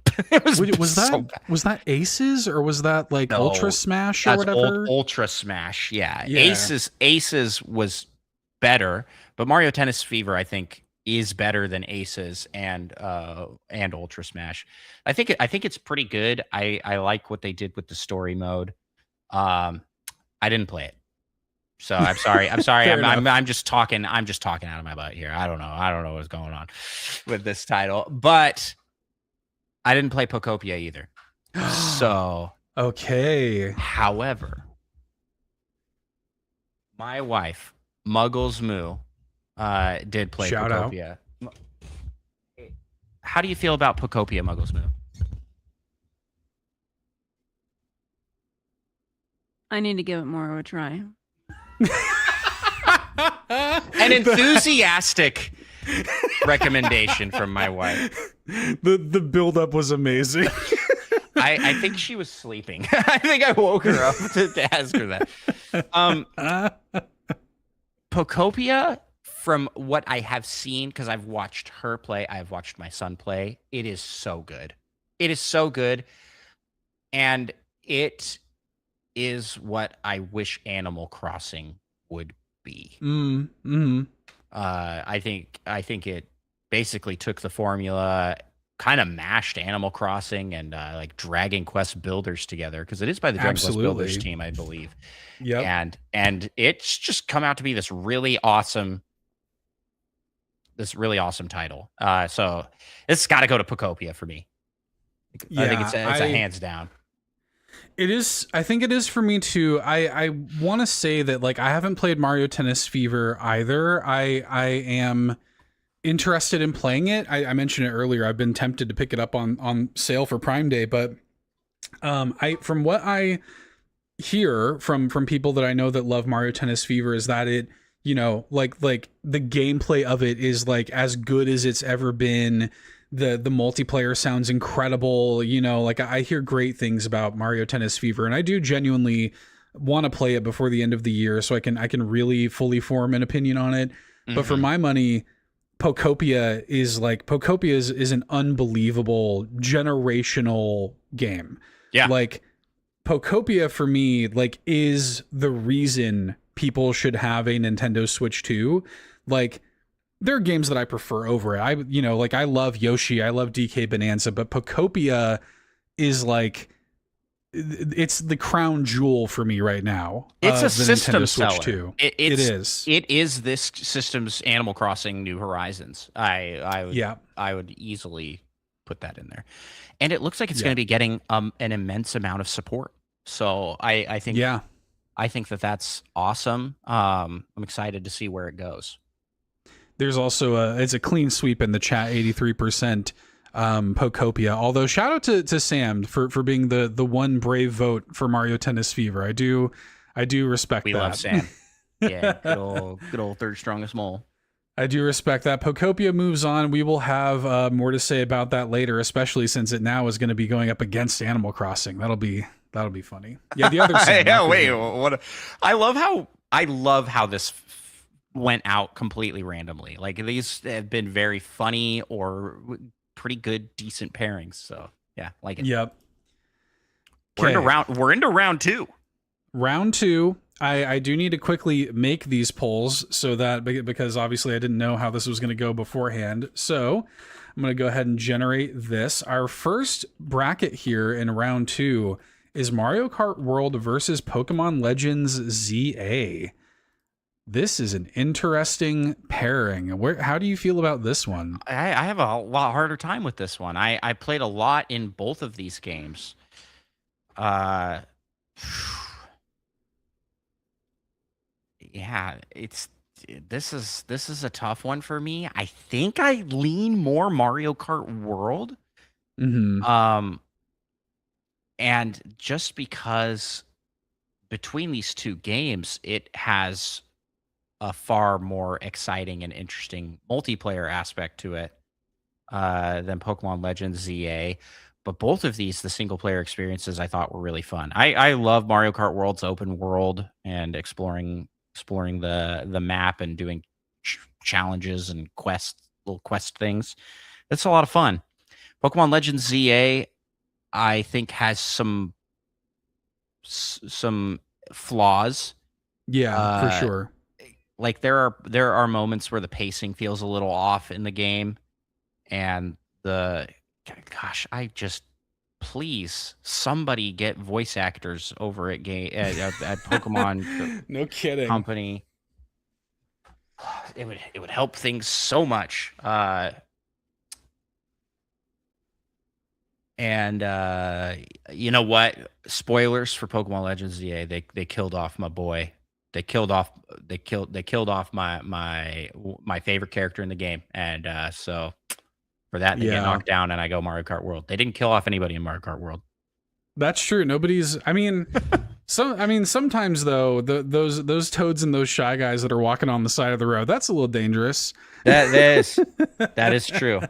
You just bounce off them though. It's fine. Have you watched the video where the guy like follows around an NPC in Mario Kart World, and it's like, why is this in the game? They programmed this toad to have a full life where he like goes on a tour bus, goes to the city, walks around, goes to like a race to watch, and he like they're like programmed to have little lives like GTA.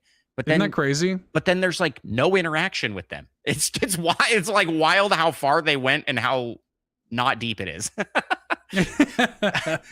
Yeah, Yarden points out that a lot of carpool people talk badly about Mario Kart World, but you got to understand, Yarden, people hate on Pokemon more than Mario Kart. That's true. That's really what that boils down to. Yeah, you know, I really, really like Legends ZA. Like, I thought the battle system was like amazing. Like, I played like multiplayer Pokemon Legends ZA like quite a bit. Like, yeah, it was fun. I liked it. I forgot that there even is multiplayer in that game because it's kind of fun. It is very different. But you had to do it right to get some of the stones. I thought that was a weird choice, but they fixed that. They fixed that. It was weird, but like, every time a new season would start, you essentially got the stones, like literally for getting the first rank. Like you could get them instantly, essentially. So it was kind of a non-issue. But, you know, for me, like, I also was this is something I don't get to talk about all that often. What I like about doing this is that it gives me an opportunity to reflect on these a little bit. Pokemon Legends ZA, like, I was quite moved by its story in a way, like this kind of like getting together to kind of like save this city. It kind of felt like a Yakuza game to me in a way, like a very kind of like, I don't know, like contained, focused in one location with like a tight knit cast of characters. I really liked that. With that being said, I think that Mario Kart World is not only the game that I put more time into, but also the one that I think is more interesting. And for like, as badly as people talk about Mario Kart World and people like claim that there's no like staying power or whatever with it, I played a bunch of that game, and I think that game has like gotten a really bad rap over the past year. I agree. It's crazy. I think this is what we're going to experience when we get the next Smash Bros. It's following, for sure. It's following up the ultimate Mario Kart experience. Great point. Yeah. Which has 100 tracks that are all really like polished and beautiful looking. And Mario Kart World is doing something slightly different. And there are some choices in there that I think ticked off a lot of more competitive online players, like the forced track transitions, which don't feel as well designed as they're valid criticisms, but I think those exploded into this overall, Mario Kart World is not as good, but it is good. It is a very good game. Yeah, I think it's really difficult for gamers to like to take something for like what it is and not what it isn't. Like to take something at face value for what Mario Kart World is. I understand it's a follow-up and it's like very difficult, if not impossible, to not compare it to 8 Deluxe. But man, I think that people would resonate a lot more with Mario Kart World if they just kind of looked at it with fresh eyes for what it is. It's a very interesting take on the kart racer, genre. Yeah. So I give my vote to Mario Kart, and the chat does. It sounds like you do also. I do as well. Yeah. I did like Pokemon Legends ZA a lot, but one of these games had really good window textures, and the other one didn't. I'm just kidding. That comes down to the windows, dude. That's all that matters at the end of the day. That's so funny. Okay, I gotta start a new poll here for this next round 2 bracket. This is gonna be Yoshi versus the Zelda games. This is a tough one. This is gonna be interesting. I'm curious how people are gonna fall on this. Vote 1 for Yoshi. Vote 2 for Zelda. Do I have to vote? I feel like I can't vote. I haven't even played. I know nothing about Yoshi the Mysterious Book. So I just feel like, I don't know. The way you described it makes me go, I'd be wrong to pick Breath of the Wild and Tears of the Kingdom. I'm curious what people in the chat will think as well. Yeah, I mean, like, again, it's one of those weird situations where Breath of the Wild and Tears of the Kingdom, these are some of the best games ever made, by my estimation. So it's weird. You have to almost like take in a bunch of different factors with it. But yeah, for me, I think Yoshi is by far the more interesting pick. And also, and this is another thing, and this happened to me actually when Breath of the Wild came out. Like, Breath of the Wild is a Wii U game that was like ported to Switch. Yeah. And like, same thing with this, where it's like, these are new versions of Switch games, whereas Yoshi and the Mysterious Book is like a totally new experience, So, yeah, I think I've definitely, like, based off of the conversation we had in round 1 here, it's like, there really isn't that much added for Breath of the Wild and Tears of the Kingdom. It is such a bare bones upgrade. I think it is a very necessary upgrade to make the game run optimally and look its very, very best. But it didn't look bad before. That's like, right. We all talked about how beautiful it looked before. There were some. I remember laggy forest. You'd go into any of the woods areas, and it's like, the frame rate's dropping. And that was really the only time that I noticed and would be, I guess, problematic. And that's gone with this, which is really cool. And I kind of just hope that they do this for all of their games. And they kind of are, like, right? We're getting that with Xenoblade. They're all getting, and so I think, yeah, we got new hardware, put out a version that just runs better because it's targeted to the newer hardware. But that being said, can you really rank that against a brand new title? Well, I did earlier, and I'm going to do it again. I vote Breath of the Wild and Tears of the Kingdom because you voted Yoshi and chat voted Yoshi, so my vote doesn't count anyways. So I'm going to go down. I'm going to go down fighting, Seth. I'm going to go down fighting for what I love, and that's Breath of the Wild and Tears of the Kingdom Switch 2 edition. That's what it's all about. I mean, yeah, do the right thing. I just like in the chat, do the right thing, Lachlan. It's so funny. Yeah, I mean, like, yeah, I give the beat to Yoshi on this one. We talked about it, but it is tough, and the chat is very split on this too. It's 57 to 43. So Yoshi will move on, not 21, 2-1, with this one. So Breath of the Wild and Tears of the Kingdom, you had a good run, but that's the way the cookie crumbles sometimes. Listen, even though it's out of the ranking here, it's on the Andros1 channel. Go check out twitch.tv and YouTube/Andros1, where you can watch a lot of Breath of the Wild and Tears of the Kingdom content. That's true. Shameless self-promotion. No, look, by all means, this is going to be an interesting one. I'm curious how people are going to come down on this. The next bracket here, Prime 4 versus Donkey Kong Bonanza. Vote 1 for Metroid, 2 for DK. You said this is an interesting one. Oh, I was like, I don't know if this is really that interesting. We can talk about it, though, because both of these games utilize kind of open world-ish concepts. And I would say that Donkey Kong Bonanza isn't really open world. It's more like open sandbox. It's basically Mario 64 style or Mario Odyssey style, where it's like you got a big world where you get to explore and do things in. And that far and away is way better than anything you get out of Metroid Prime 4's open world.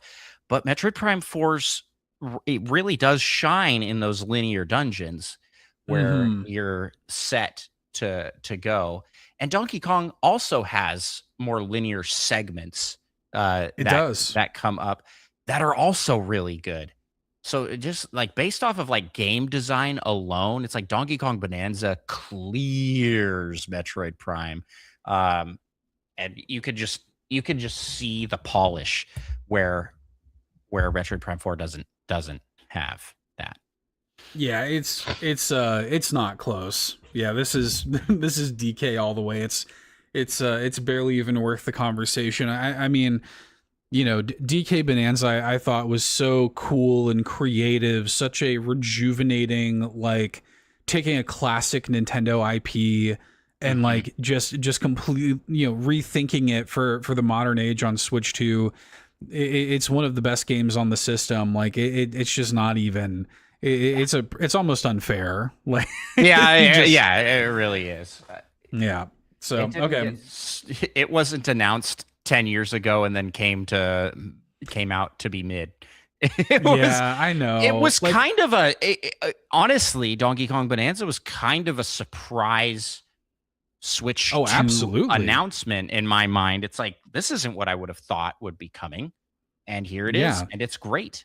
The last time we had a 3D Donkey Kong game, it was mixed, to just say the least. Yeah, I love it, but I definitely can see why they, you know, backed away from 3D Donkey Kong for a while. But now that it's back and it's bananas, you know. I loved it. Yeah, I really loved it. And the chat, it's a landslide, 100%. Donkey Kong Bonanza victory. DK will move on. Okay. Metroid Prime did not deserve to be in round 2. Obviously, I just gotta throw it out there. I am a hater. I feel bad because again, like it's almost like you're beating up like you know, like the kid that like doesn't deserve it. He's like, already dead. Stop! He's already dead. Yeah. Now this, I've been very excited to see how the chat goes with this matchup here. Vote 1 for Animal Crossing. Vote 2 for Pokopia. This is going to be fascinating to see how people come down on it. How do you feel about this? I think this is another case of it's one's a new game, full-fledged game, and the other is DLC for an existing title. And that title is fantastic, but Pokopia is just kind of genre defining. It does what Animal Crossing fails to do in a lot of but Pokopia does what Animal Crossing Nintendo don't? Is that what you're saying? Yes. I think the level of customization that you get in Pokopia is just so like next level. Maybe not the same as like potentially what you get out of like the home designer type stuff. Sure. Animal Crossing's interiors are top tier, like simulator for making something look very pretty. Pokopia's like whole system feels like you have so much granular control over what is happening. Yeah. I do feel like there's still room for improvement when it comes to Pokopia, but overall, yeah, like to me, there's no contest here, and I'm actually surprised at how much of a landslide in the chat this is too. Yeah. For Pokopia, this is a sweep. This is a landslide victory all around for Pokopia. I am really glad that we have a game like this for the Switch 2 within the first year, because I was really hopeful that we'd see Animal Crossing, the next Animal Crossing in this first chunk, because I agree. that is a system seller. It is a pillar of Nintendo post Switch, right? Like it's just sold so many copies. And so like when that game does come out, it's going to sell like crazy. And, oh, no question. And there's a hunger for it, and that hunger is they're starving, and they went to Pokopia, and they're eating good over on Pokopia. Yeah, it's like, no kidding. Like basically that fandom, that group, and it is Pokemon. Like everybody loves Pokemon. Like, okay, not everybody loves Pokemon the games, but it's like Pokemon. Like everybody, there's conceptually, it's just so brand safe and lovable. I don't know. Yep. All right. Coming into the semifinals, I want to say, before we even get into it, the 4 games that we have here in the semifinals, in my mind, are the 4 games that should be here. Yes. I want to say. Yeah, 100%. These are the top 4 in my mind as well. So this first matchup here, chat, vote 1 for Mario Kart World, vote 2 for Yoshi and the Mysterious Book. Now, as we've established, you've not played Yoshi yet. Mm-hmm. You've played a bunch of Mario Kart World. Where do you come down on this matchup?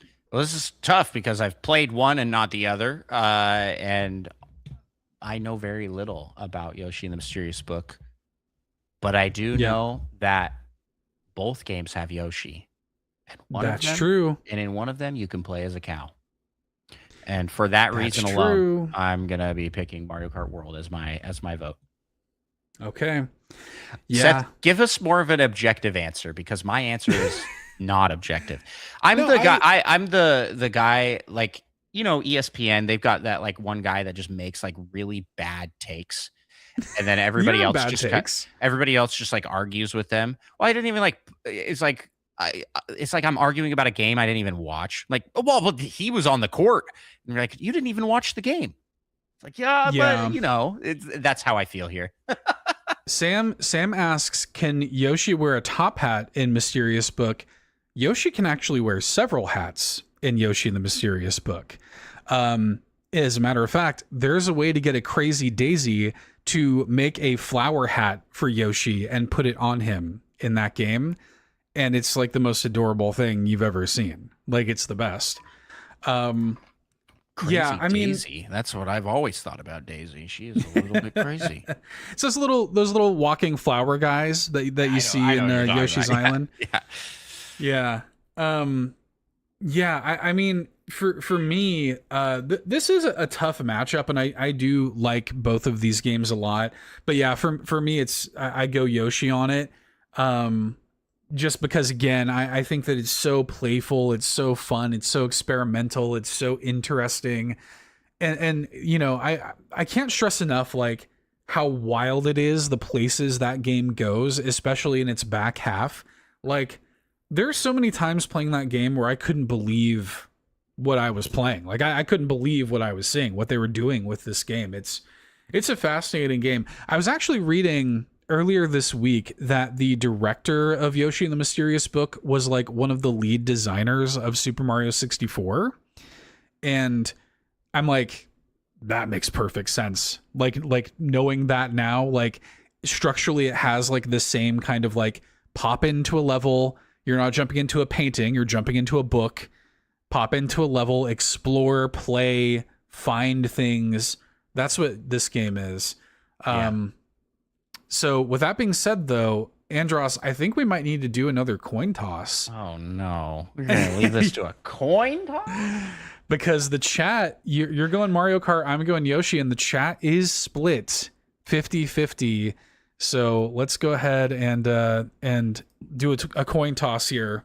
One more game is Mario. Time for bed is Yoshi. Okay. Here we go.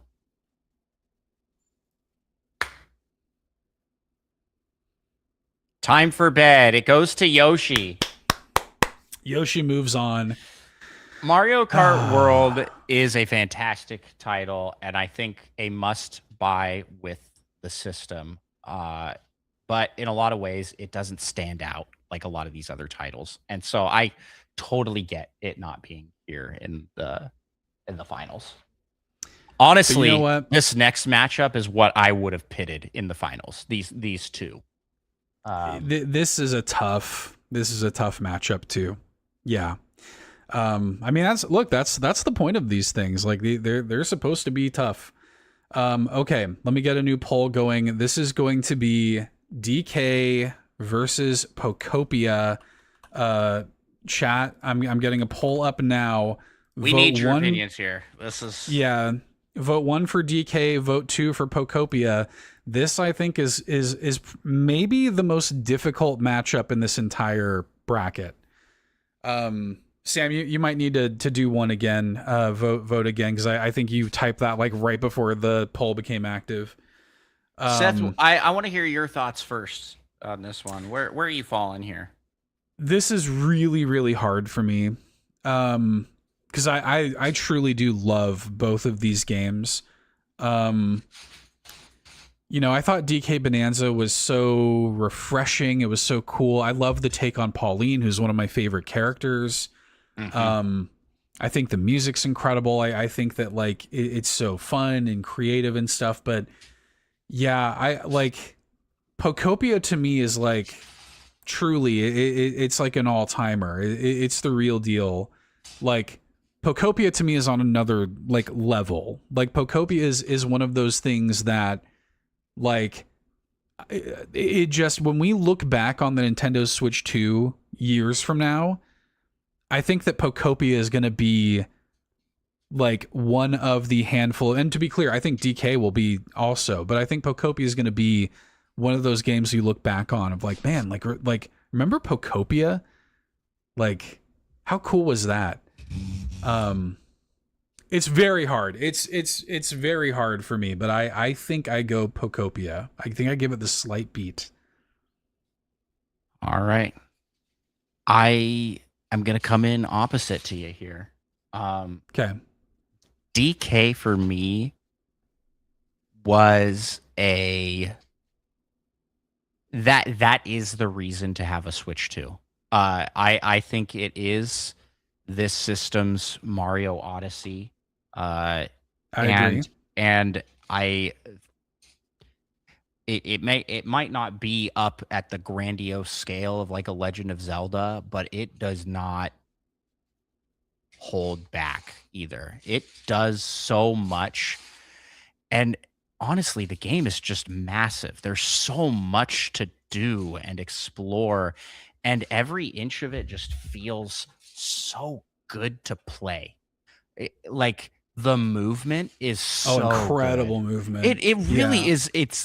And maybe this is my speed runner genetics coming in here, where it's just like I love to move around in this game. I love to fly across the map, and it's like the vibe and experience of it is so exciting and adventurous, where like the vibe of Pokopia is so different. It's so chill by comparison.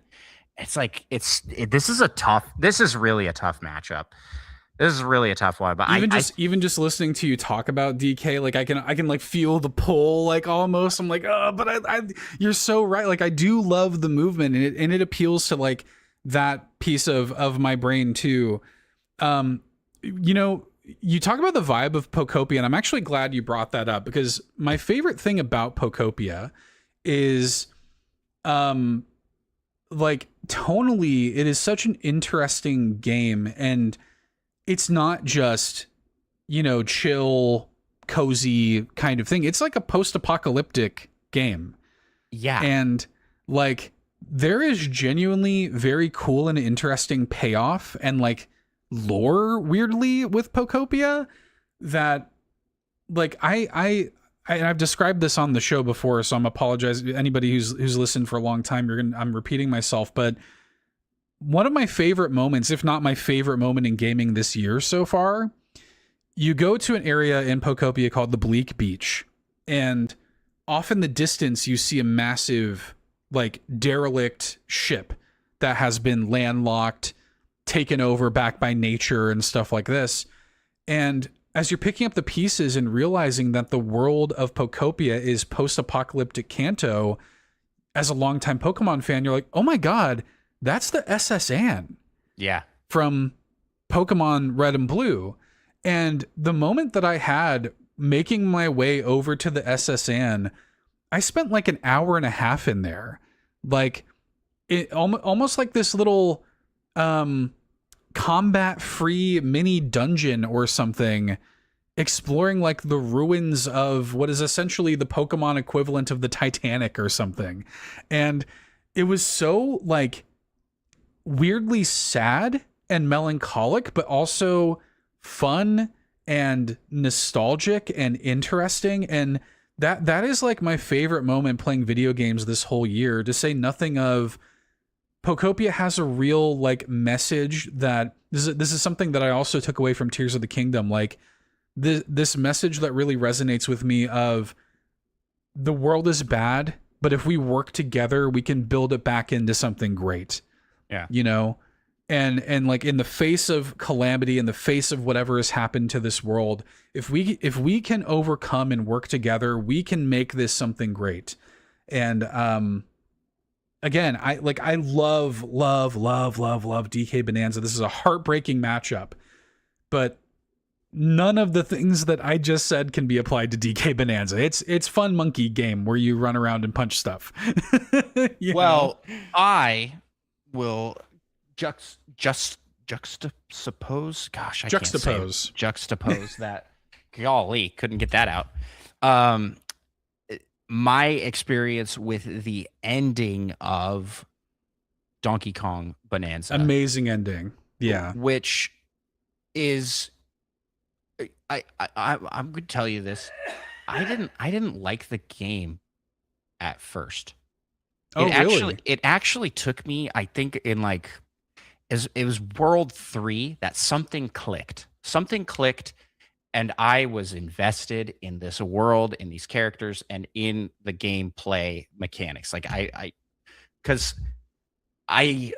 it took me a bit to warm up to, and then as I'm playing, I'm just having a great time. And every new world introduces slight new mechanics and new things. Yeah. As you're going deeper and deeper into the layers. And the ending of this game is so epic and incredible in a way that lands for me better than Mario Odyssey's like epic ending. It's like, oh, interesting. Yeah, I've heard that people say that. Yeah. It's like the twist of King K. Rool is down here. Yep. And then he goes full like anime villain mode where it's an amazing scene. Control of the and the final fight against King K. Rool. You guys can tell me get good in the chat. It was challenging. It was hard. Yeah, it was the first fight that gave me like problems. Yeah. Most of the game I felt was pretty easy, honestly. Like some of the boss fights were like, okay, this isn't bad at all. And some of them felt like a little too easy because it's like, dude, this should be way more difficult. There were fights in DK Bonanza where I would go into like a Bonanza form and the boss fight would be literally 30 seconds. Like, yeah, literally. Yeah. But this final fight, you couldn't do that. There was no cheesing it.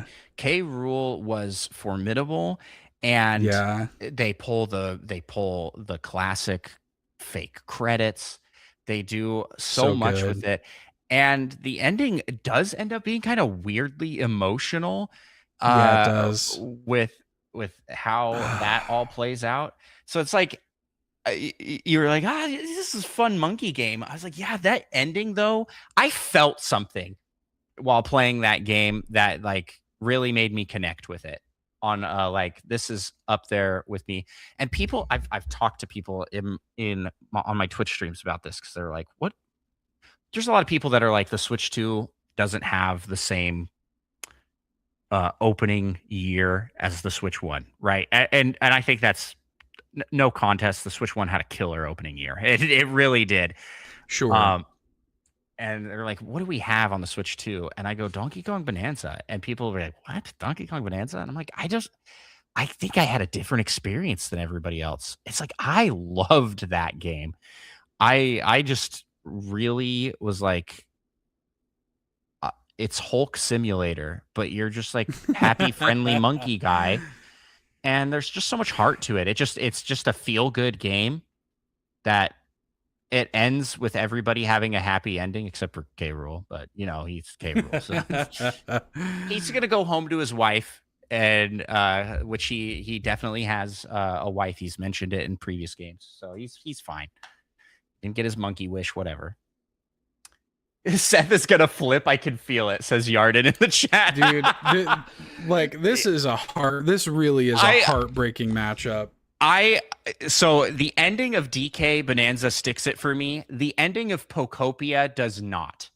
It does not stick it for me. I do agree with that. I haven't played it, but I have seen it, and I am aware of how it ends. And it's like, for me, I just didn't want to be sad.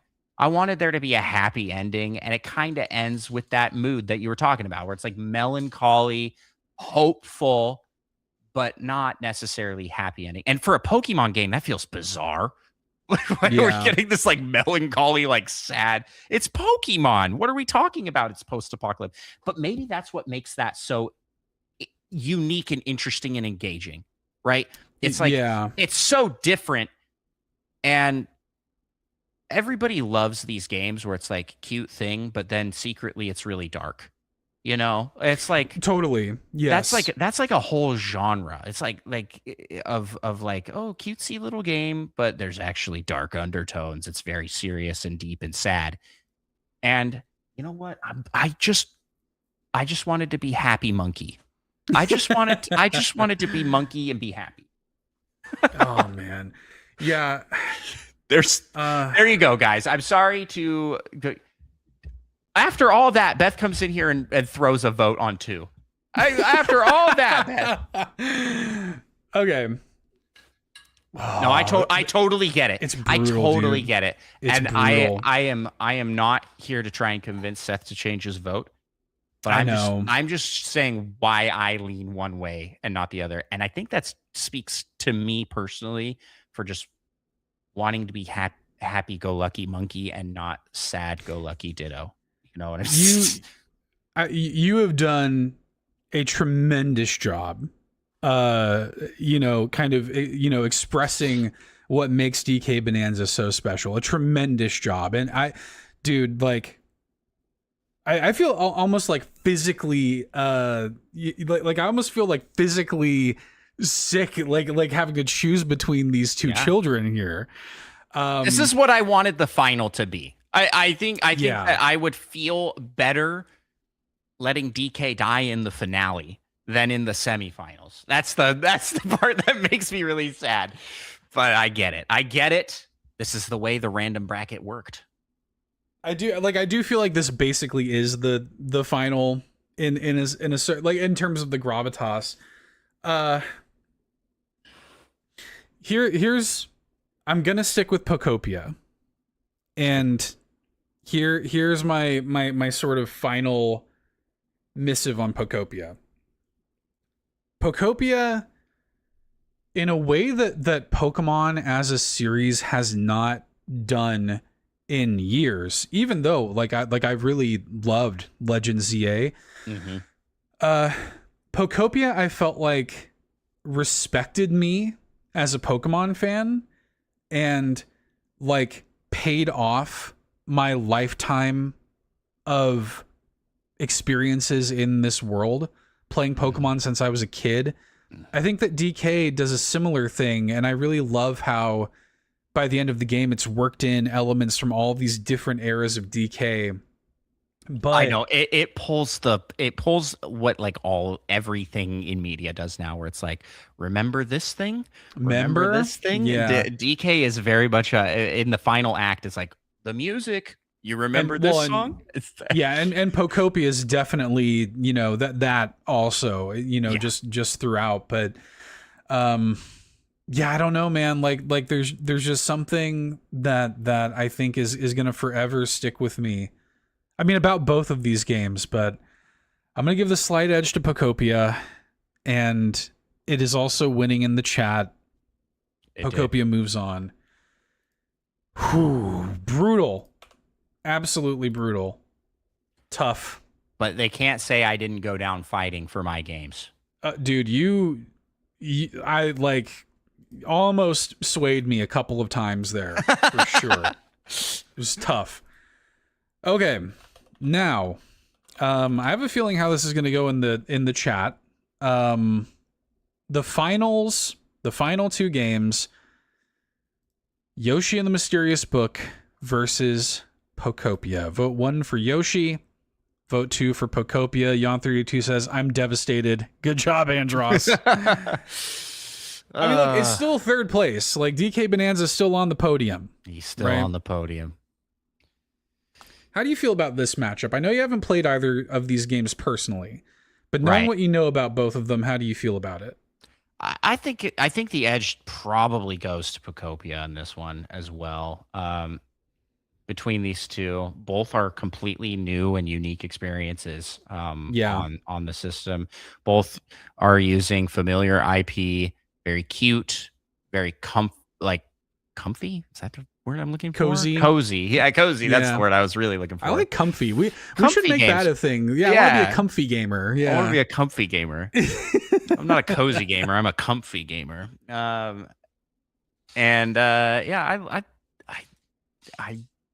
But I feel like Pocopia just hits a mass market that Yoshi and the Mysterious Book does not. And that's just on default on what it is.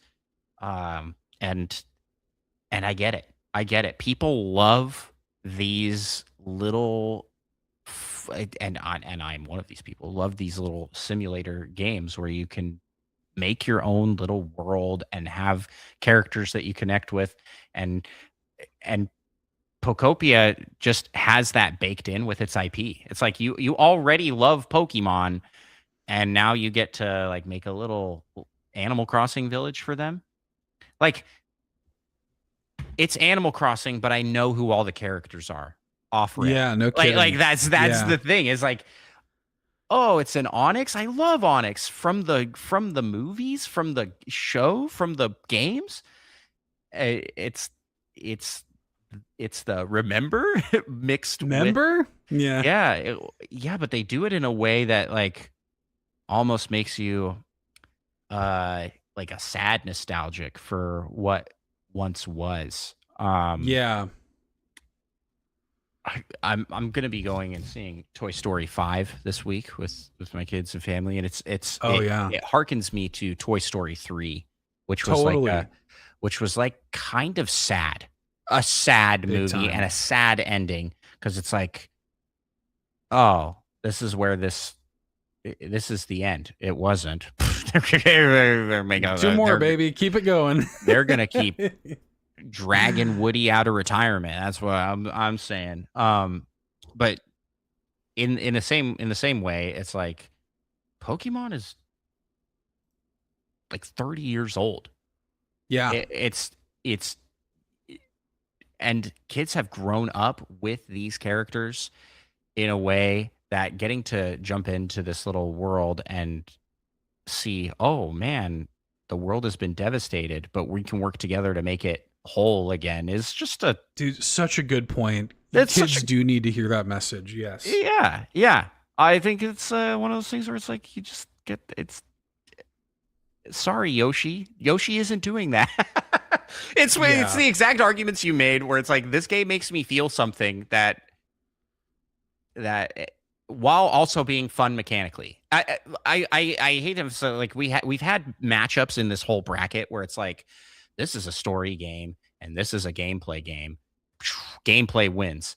But when you can get the blend of storytelling and emotional resonance with a fun to play game, Big time. those are the games that leave the strongest impact for people, right? Those are your Celestes. Those are your like Life is Strange. There was one that was brought up again recently. Route 66. It was like Kentucky Road Zero. Not Kentucky Road Zero. No, it's the choice one. Yeah, are you talking about the one that? Yeah, it's like branching paths. Yeah, it's like Route 96 or something like that. Yes. It's games like that, or Baldur's Gate 3. Big time. Yeah. It's like when these narratives tie in with the gameplay, and I feel like Pocopia just is matching that perfectly. It's no narrative masterpiece. I will say it's not. This isn't like a story heavy game like Baldur's Gate 3, but what it has lore wise and story wise matches its gameplay and complements it in a way that I think really elevates it. Yeah, I mean, I'll throw in here, Yoshi and the Mysterious Book was basically made in a lab for me. Being like it basically, like, there could not be more of a Seth game. As somebody who my entire life has been so enamored with Mario enemies and learning about them and obsessing over the little details of how these Mario enemies operate. That's the whole point of Yoshi and the Mysterious Book, is learning about these weird guys and like how they work and operate and stuff. Yoshi and the Mysterious Book couldn't be more up my alley. And if we're talking about my personal preference, it's Yoshi. But in the scope of what this means, representative of the first year of the Nintendo Switch 2, again, I think Pocopia is a generational game. And as amazing as Yoshi is, no moment in Yoshi comes close to that moment I described earlier, exploring the SS Ann's ruins in Pocopia. Yeah. Yep. So emotional Pocopia. Resonance wins this one, I think. It wins the day. Yep.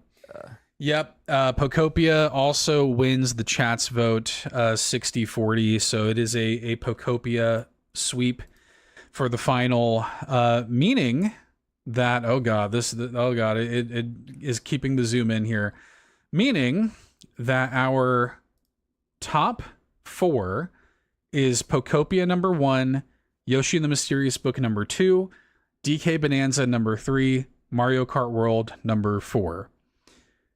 I'm happy with that. I think honestly. Those are the 4 games to get for Nintendo Switch 2 right now. I am happy with that. I am pretty pleased with that.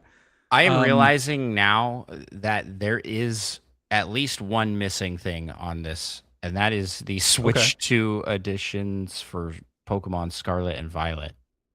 Yeah, I didn't include those because they were like updates to the original and not like new Switch 2 editions. Because like there's a couple examples of that, like where Echoes of Wisdom got a patch, Yeah. It's funny because it's like we have Breath of the Wild and Tears of the Kingdom on here, but they did add more gameplay mechanics, and you combined the 2 into 1, which I know, which feels like that's how that ended up here, and these other ones didn't. I'm overall, I mean, first of all, I really appreciate. I think this has been a great conversation. I really appreciate you going there, and I think it's been a very like in-depth conversation.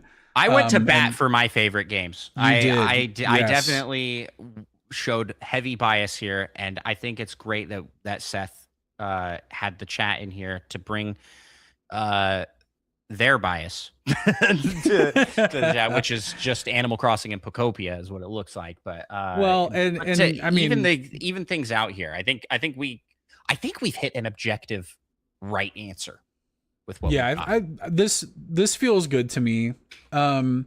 The only thing that I take issue with here, I am a little upset about Kirby not making it out of the first round, but it getting paired with Zelda, I think that was always a non-starter. Yeah, and Animal, and it was paired with Animal Crossing on Forgotten Land. I wanted a Kirby game to make it, because Switch 2 has gotten some good Kirby games. It has. It really has. Yep. It really has. But Seth, yeah, this overall, has been super fun. This was super fun. Great idea. Great way to talk about all the games that have come to Switch 2. Well, and I'll post this final bracket in the Discord also. So yeah, super fun. Okay, Andros, real quick before we wrap up, I am going to give you a chance to tell people one more time about what you do. Before I do that though, I will quickly thank our patrons at patreon.com/carpoolgaming. Thank you so much to everybody who supports us over there. Thank you to our ultimate producers, Brendan Myers, aka _Winter Gamer, Jonathan Brown, whose music can be found at linktra.ee/pme.jib, Jonas Young, the originator of the Soft J's, Tony Baker, and Trucker Sloth. Thank you all so much. You're amazing. Thank you to our platinum producer, Brian Reese, and thank you to our gold members, Adam K, Awesome Dave 1337, Benny, Brad Moore, Cecily Carrozza, Dan and Luma, Dannohh, Emily O'Kelly, Jan32, Laura, Ligerwoods 330, Mr. Giggles, Teehee, Patrice Mallette, Peje, Stephen Keller, Technical Michael, and Tim Paullin. We appreciate you guys so much for your continued support on Patreon. You can join their ranks and get a 7-day free trial to the exclusive tier and see what all the fuss is about. That's patreon.com/carpoolgaming. We'll see you there.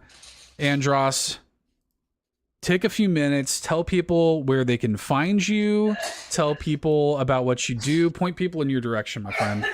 Yeah, so I'm Andros1, and I play games in weird ways. So I do a lot of challenge runs for a lot of Nintendo games. I am a Nintendo fanboy at heart.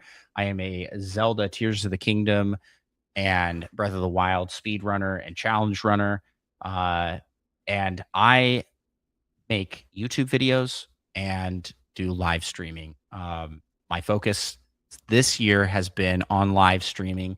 So I've been streaming to Twitch and YouTube. So no matter what platform you're on, you can come check it out. We have a lot of fun over there. It's I've got a great community, great people. I've seen several of them popping into the chat here to make little comments. So yeah, thank you for having me on. That's youtube.com/@Andros1 and twitch.tv/Andros1. Yes. Go follow Andros if you haven't already. Always a fun time in the stream. Never comfortable to do something boring. Always something new. Always some crazy new idea. I know. Every time I raid over to the Carpool Gaming guys, they're like, "So, what are you doing? Blindfolding yourself and jumping up and down?" They always give me a hard time, but dude, I have a fun time. Sean sent me a screenshot. It was like maybe a couple nights ago, and it was like, you were doing a stream where you were like out to make the most relaxing stream ever, or no way, Sean. Sean caught that one. he caught, and he sent it to me, and often we'll just screenshot what we're doing, just like look at this guy, look at how creative this guy is. It's really fun. It's cool to see you out there doing your thing. So yeah, support Andros. I have an absolute blast doing what I do. So it's a lot of fun, and I feel like I've really hit my stride as a creator this year. Someone just offhandedly said, "I bet you can't do this every day," and I said, "Okay, bet." And I'm doing it every single day. I'm live streaming every single day. After this podcast, I am going to go live stream. So, oh wow, are you really? Yeah, I got to do it daily. It's the part of the challenge. And for me, I've found a way, and I think that everybody in this kind of creative space, in the podcasting space, and in the YouTube video making space, I have found a way to separate my hobbies of gaming and making content into two buckets. So and that's where I've ended up just playing a lot of like I'm playing a lot of the games that I love, like Spelunky 2 and Balatro. I'm not doing that on stream. I'm just playing those for fun. I don't have to focus on entertaining, and I can enjoy gaming. not that I don't enjoy doing my challenge runs and stuff, but like that's a very segmented, this is how I'm doing it and this is where I'm doing it. So it's they're two separate hobbies that deal with the same stuff. And I think that's a really healthy way to do it. And I highly recommend, if you're out there, if you are thinking about becoming a content creator, if you're thinking about, oh, maybe I should live stream, to consider that as a thing. Like, hey, don't let that eat what you enjoy. I think I've been in a lot of podcasts. A lot of podcasters start to not enjoy games as much because they're in it. It's like we were talking about earlier. It's like now that I'm out of the podcast space, it's like, wow, I'm enjoying Nintendo news a lot more than I was when I was in it. Imagine that. Yeah, it's like it can really poison the well. And what I love about carpool gaming is that the community has always been very positive. It's a great place to be. So yeah, everybody should check out and support this show 1000%. Yeah, well, I appreciate it, ma'am. Yeah, go check out Andros YouTube and Twitch if you're not following him already. What's wrong with you? Go fix that. As for me, I'm $2 Hero. You can find me on Blue Sky, YouTube, $2 Hero. You can add me on your Nintendo Switch as always. My friend code is SW4StickStick2806Stick3454, just like Eric Lindros. And listen to Bit Harmony, a video game music podcast. My video game music podcast. New episode comes out on Sunday. That is going to do it for us this week. For myself, for Andros, this has been the Nintendo Drive, episode 257, and we're out. Bye. Driving away. Thanks so much for tuning in to this week's episode of the Nintendo Drive. Now, before you drive off, be sure to like and subscribe on YouTube and follow us at Carpool Gaming on socials. Don't forget to check out our awesome Nintendo Drive merch on carpoolgaming.com. And you can also support the show on Patreon at patreon.com/carpoolgaming, where you'll unlock all sorts of exclusive content like the Nintendo Drive Post Show. Links to everything are in the description. See you next week!